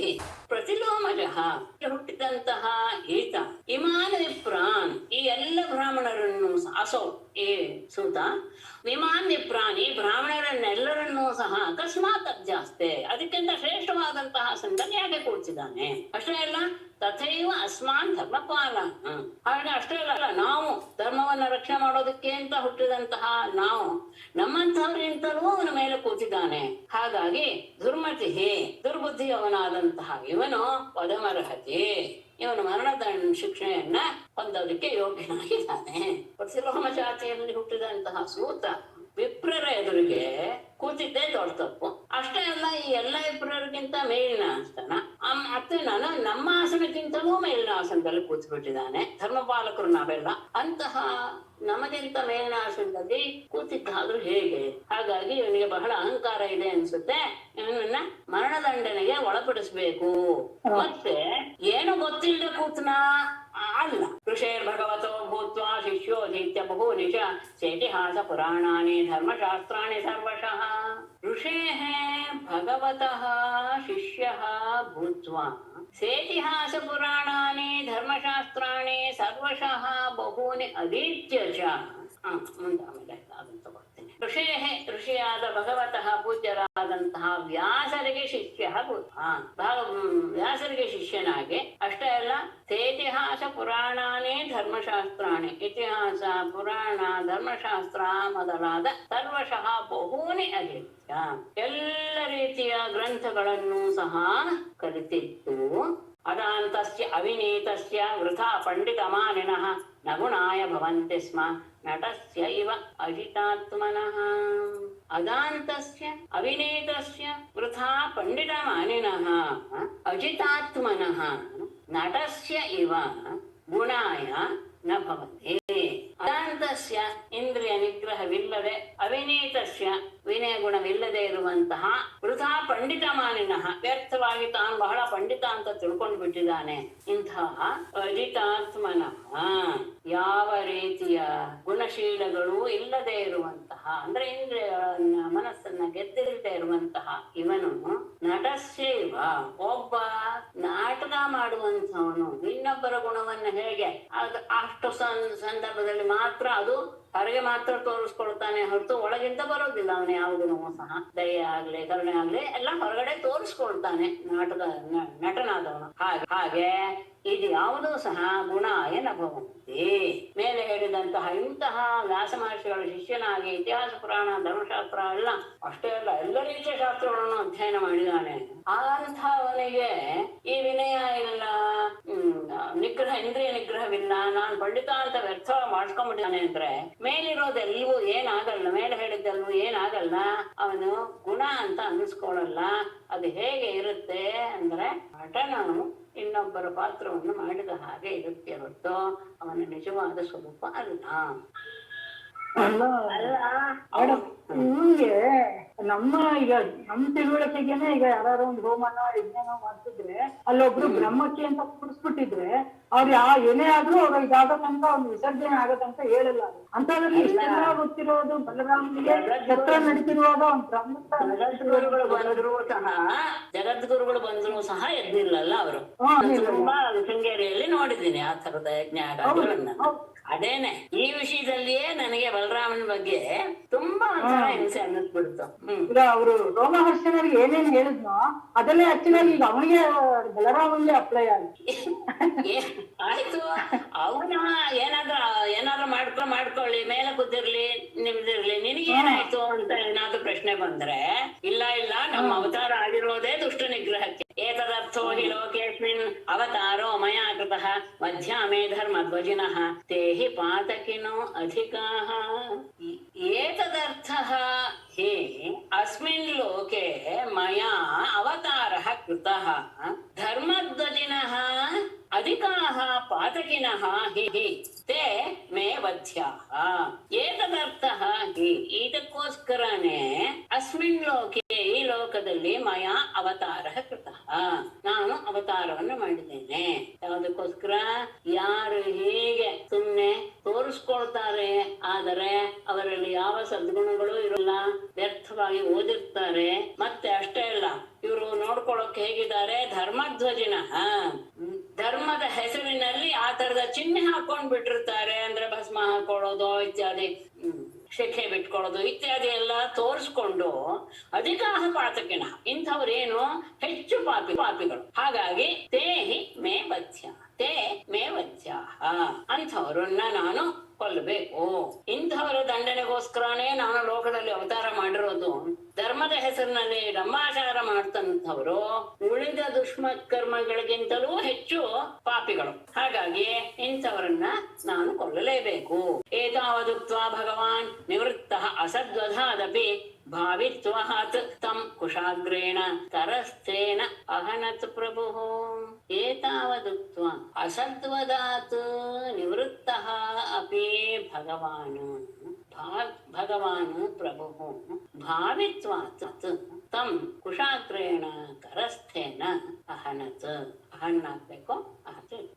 ಹೀಗೆ ಹೇಳಿ ಏತಾವದುಕ್ತ ಹೀಗೆ ಹೇಳಿ ಅಸದ್ವದಾತ್ ನಿವೃತ್ತ ಅಪಿ ಹೊರಟಿದ್ದೇ ತೀರ್ಥಯಾತ್ರೆ ಅನ್ನೋ ಉದ್ದೇಶದಿಂದ. ತೀರ್ಥಯಾತ್ರೆಯಲ್ಲಿ ಈ ತರದ ಯಾವ ಕೆಲಸವನ್ನು ಕೆಟ್ಟದಾದ ಕೊಲೆ ಕೆಲಸ ಇತ್ಯಾದಿಗಳನ್ನೆಲ್ಲ ಮಾಡಬಾರದು ಅಂತ ಇದ್ದರೂ ಸಹ ಭಗವಾನ್ ಪೂಜ್ಯನಾದ ಪ್ರಭು ಬಲರಾಮನು ಭಾವಿತ್ವಾತ್ ಮುಂದೆ ಆಗುವ ಕೆಲಸ ಬಹಳ ಬಲವಾದ್ದರಿಂದ ಏನೋ ಒಂದಿದೆಯಲ್ಲ, ನಾ ಮಾಡಿದ ಕರ್ಮ ಬಲವಂತವಾದರೆ ನೀ ಮಾಡುವುದೇನೋ ಅಂತ ಹೇಳುವ ಹಾಗೆ ಇದು ಮುಂದೆ ಆಗಬೇಕಾದದ್ದು ಏನೋ ಇದೆ. ಹಾಗಾಗಿ ಅದೇ ಪ್ರಬಲವಾದ್ದರಿಂದ ತಮ್ಮ ರೋಮಹರ್ಷಣನ್ನ ಕರಸ್ಥೇನ ಕುಶಾಗ್ರೇಣ ಕೈಯಲ್ಲಿರುವಂತಹ ಕುಶದಿಂದ ಹೊಡೆದು ಬಿಟ್ಟ ಅಂತ ಸತ್ಯ. ಹೀಗೆ ಬಲರಾಮ ತೀರ್ಥಯಾತ್ರೆಗೆ ಅಂತ ಹೊರಟಾಗ ಈ ರೀತಿಯಾದ ಕೆಟ್ಟ ಕೊಲೆ ಇತ್ಯಾದಿ ಕೆಲಸವನ್ನು ಮಾಡತಕ್ಕವಾದರೂ ಸಹ ಮುಂದೆ ಆಗೋದೇ ಹೆಚ್ಚು ಬಲಶಾಲಿ ಆದ್ದರಿಂದ, ವಿಜಯನೇ ಹೆಚ್ಚು ಬಲಶಾಲಿ ಆದ್ದರಿಂದ ತನ್ನ ಕೈಯಲ್ಲಿರುವಂತಹ ಕುಶದಿಂದ ಆ ಸೂತನನ್ನ ಹೊಡೆದು ಕೊಂದು ಹಾಕಿದ. ಮರಣದಂಡನೆ ಶಿಕ್ಷಣ ಮೇಡಮ್, ಅವನ್ ತಪ್ಪಿಗೆ ಮರಣದಂಡನೆ ಕೊಟ್ಬಿಡ್ತಾನಲ್ವಾ? ಹೌದು, ಅದೇನೆ ಸತ್ಯ ಹೋದ ಅಂತ ರೋಮಹರ್ಷಣ ಅಂದ್ರೆ ತನ್ನ ಕೈಯಲ್ಲಿರುವಂತಹ ಮಂತ್ರಭೂತವಾದಂತಹ ಧರ್ಮೆಯನ್ನ ಆತನ ಮೇಲೆ ಎಸೆದ. ನಿಜವಾಗಿ ನ್ಯಾಯನ ಮೇಡಮ್ ಅದು ಆ ಸಂದರ್ಭದಲ್ಲಿ? ಅದೇನೆ ಈಗ ಹೇಳ್ತಾರೆ, ಮುಂದೆ ಹೇಳ್ತಾರೆ, ಕೂತ್ತೀನಿ ನೋಡ್ಬಿಡಿ, ಆಮೇಲೆ ನಿಮ್ಮ ನಿರ್ಧಾರ ಅಥವಾ ನಿಮ್ಮ ಅಭಿಪ್ರಾಯ ನೋಡೋಣ. ಆಹೇತಿ ವಾಡಿನ ಸರ್ವೇ ಮುನಯಃ ಖಿನ್ನಮಾನಸಾಃ ಊಚುಃ ಸಂಕರ್ಷಣಂ ದೇವಂ ಅಧರ್ಮಸ್ತೆ ಕೃತ ಪ್ರಭೋ. ಮುಂದೆ ಒಂದು ಮಾತಾಡ್ತಾರೆ, ಅದು ಆಮೇಲೆ ನಾ ಹೇಳ್ತೇನೆ. ಹಾ ಇತಿ ವಾದಿನಃ ಸರ್ವೇ ಮುನಯಃ ಖಿನ್ನ ಮಾನಸಾಃ ದೇವಂ ಸಂಕರ್ಷಣಂ ಊಚುಃ ಪ್ರಭೋ ತೇ ಅಧರ್ಮ ಕೃತಃ.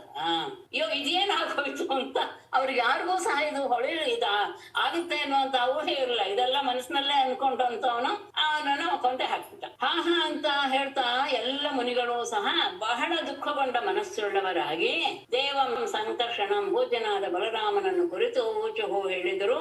ಪ್ರಭುವೇ ತೇ ಅಧರ್ಮ ಕೃತಃ, ನೀನು ದೊಡ್ಡ ಅಧರ್ಮವನ್ನು ಮಾಡಿಬಿಟ್ಟೆ, ನೀನು ಮಾಡಿದ್ದು ಸರಿಯಲ್ಲ, ಎಲ್ಲರಿಗೂ ತುಂಬಾ ಹಿಂಸೆ ಆಗ್ಬೋಯ್ತು. ಈ ರೀತಿಯಾದಂತಹ ಒಂದು ಆತ ಬಂದಿದ್ದ ಆ ಸಂತೋಷವೆಲ್ಲವೂ ಸಹ ದುಃಖದ ರೂಪದಲ್ಲಿ ಬಂದ್ಬಿಡ್ತು. ನೀನ್ ಮಾಡಿದ್ದು ಸರಿಯಲ್ಲಪ್ಪ, ತುಂಬಾ ಅಧರ್ಮ ಕೆಲಸ ಮಾಡಿಬಿಟ್ಟೆ ನೀನು. ಯಾಕೆ ಅಂದ್ರೆ ಅಸ್ಯ ಬ್ರಹ್ಮಾಸನಂ ದತ್ತಂ ಅಸ್ಮಾಭಿಃ ಯದುನಂದನ ಆಯುಶ್ಚ ಆತ್ಮ ಅಕ್ರಮಂ ತಾವತ್ ಯಾವತ್ ಸತ್ರಂ ಸಮಾಪ್ಯತೆ. ಆತನನ್ನ ಅಂತಹ ಸ್ಥಾನದಲ್ಲಿ ಕೂಡಿಸಿದವರೇ ನಾವು. ಯದುನಂದನ ಅಸ್ಯ ಅಸ್ಮಾಭಿಃ ಬ್ರಹ್ಮಾಸನಂ ದತ್ತಂ ಚ ಆಯುಃ ಆತ್ಮಾಕ್ರಮಂ ಆಯುಃ ಯಾವತ್ ಸತ್ರಂ ಸಮಾಪ್ಯತೆ ತಾವತ್. ನೀನ್ ಮಾಡಿದ್ದು ಸರಿ ಅಲ್ಲಪ್ಪ ಯದುನಂದನ, ಇದು ಶ್ರೇಷ್ಠನೇ.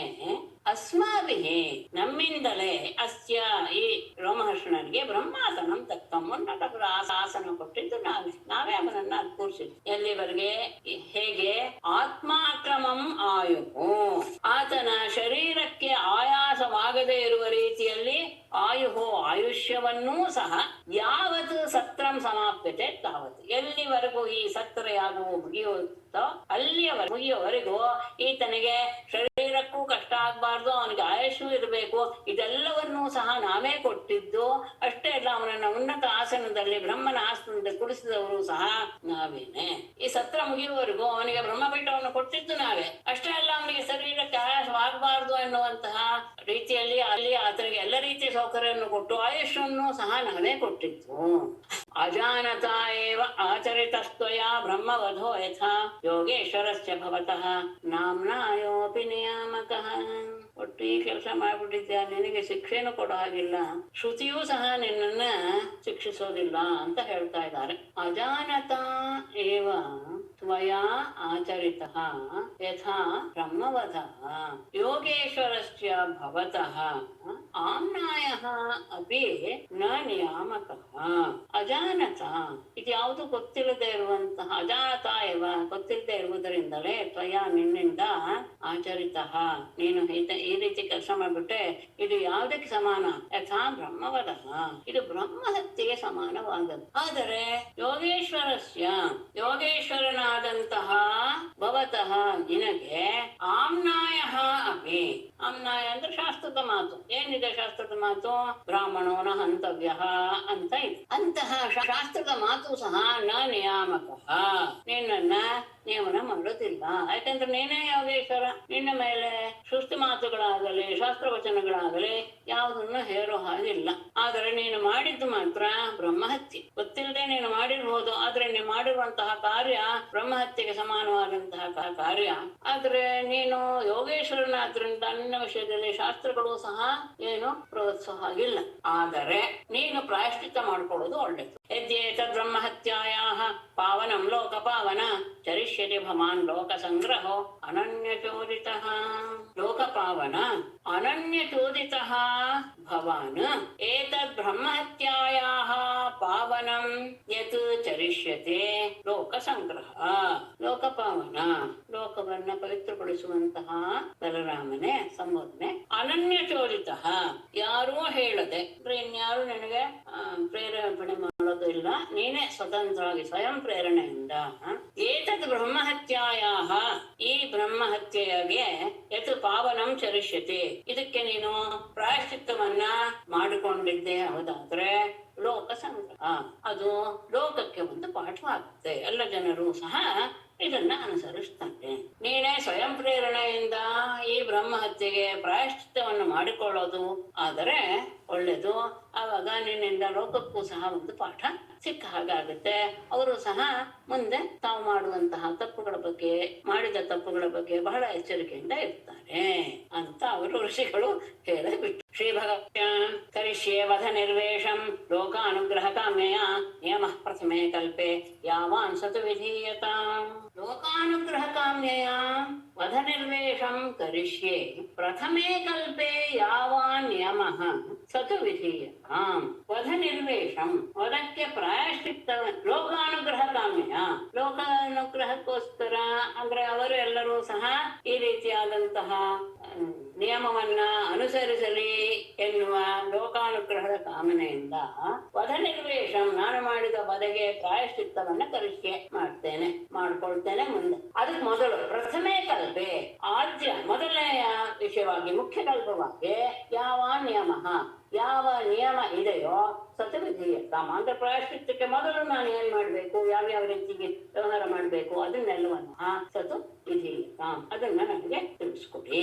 ನೀವು ಹೇಳಿದ ಹಾಗೆ ಲೋಕಾನುಗ್ರಹದ ಕಾಮನೆಯಿಂದ ನಾನು ಈ ಹತ್ಯೆಗೆ ಪ್ರಾಯಶ್ಚಿತ್ತ ಮಾಡ್ಕೊಳ್ತೇನೆ. ಮುಖ್ಯ ಕಲ್ಪವಾಗಿ ಪ್ರಾಯಶ್ಚಿತ್ತದ ನಿಯಮ ಏನು ಅನ್ನೋದನ್ನ ನನಗೆ ತಿಳಿಸಿ. ಅಷ್ಟೇ ಅಲ್ಲ, ದೀರ್ಘಮಾಯು ಬತೈತಸ್ಯ ಸಪ್ತಂ ಇಂದ್ರಿಯಮೇವ ಚ ಆಶಾಸಿತಂ ಯತ್ತದ್ ಬ್ರೂತ ಸಾಧಯೇ ಯೋಗಮಾಯಯ. ಏತಸ್ಯ ದೀರ್ಘಂ ಆಯುಃ ಸತ್ವಂ ಇಂದ್ರಿಯಂ ಏವ ಚ ಯತ್ ಆಶಾಸಿತಂ ತತ್ ಬ್ರೂತ ಯೋಗಮಾಯಯ ಸಾಧಯೇ.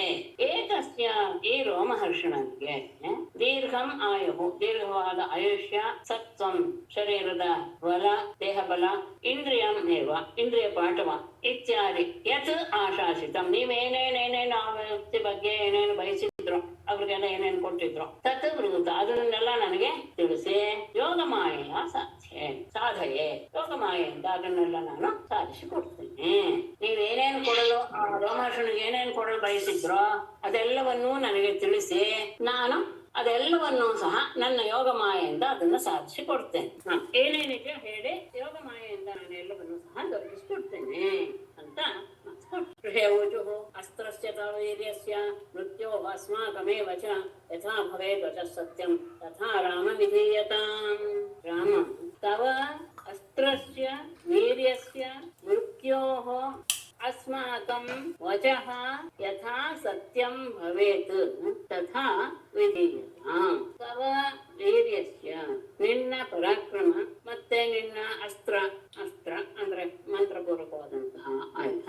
ಅಷ್ಟೇ ಅಲ್ಲ, ಆ ಅಸ್ತ್ರದಿಂದ ಮೃತ್ಯೋ ಈ ವ್ಯಕ್ತಿಗೆ ಆದಂತಹ ಮರಣ, ಮತ್ತೆ ಅಸ್ಮಾಕಂ ವಚಃ ಯಥಾ ಸತ್ಯಂ ಭವೇತ್, ನಮ್ಮ ಮಾತು ಸಹ ಏನಾಗಬಾರ್ದು, ಸುಳ್ಳಾಗಬಾರ್ದು, ಅದು ಸತ್ಯವಾಗಬೇಕು. ತಥಾ ವಿಧೀಯತಾಂ, ಹಾಗೆ ನೀನು ನಿನ್ನ ಯೋಗದ ಬಲದಿಂದ ಮಾಡಿಕೊಡು.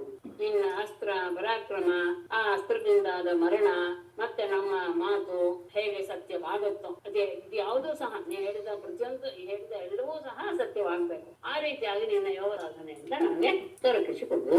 ಶ್ರೀ ಭಗವಾನ್ ವಾಚ ಆತ್ಮ ವೈ ಪುತ್ರ ಉತ್ಪನ್ನಃ ಇತಿ ವೇದಾನುಶಾಸನಂ ತಸ್ಮಾದಸ್ಯ ಭವೇತ್ ಭಕ್ತ ಆಯುಃ ಇಂದ್ರಿಯ ಸತ್ವವಾನ್.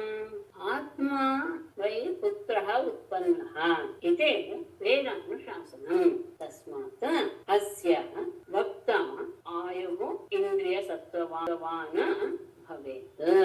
ಆತ್ಮ ವೈ ಪುತ್ರಃ ಉತ್ಪನ್ನಃ ಇತಿ ಒಂದಿದೆ.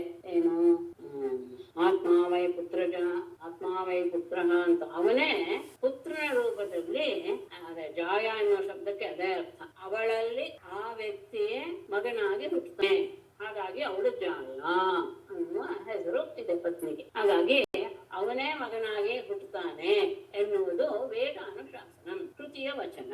ಆತ್ಮ ವೈ ಪುತ್ರನಾಮಾಸಿ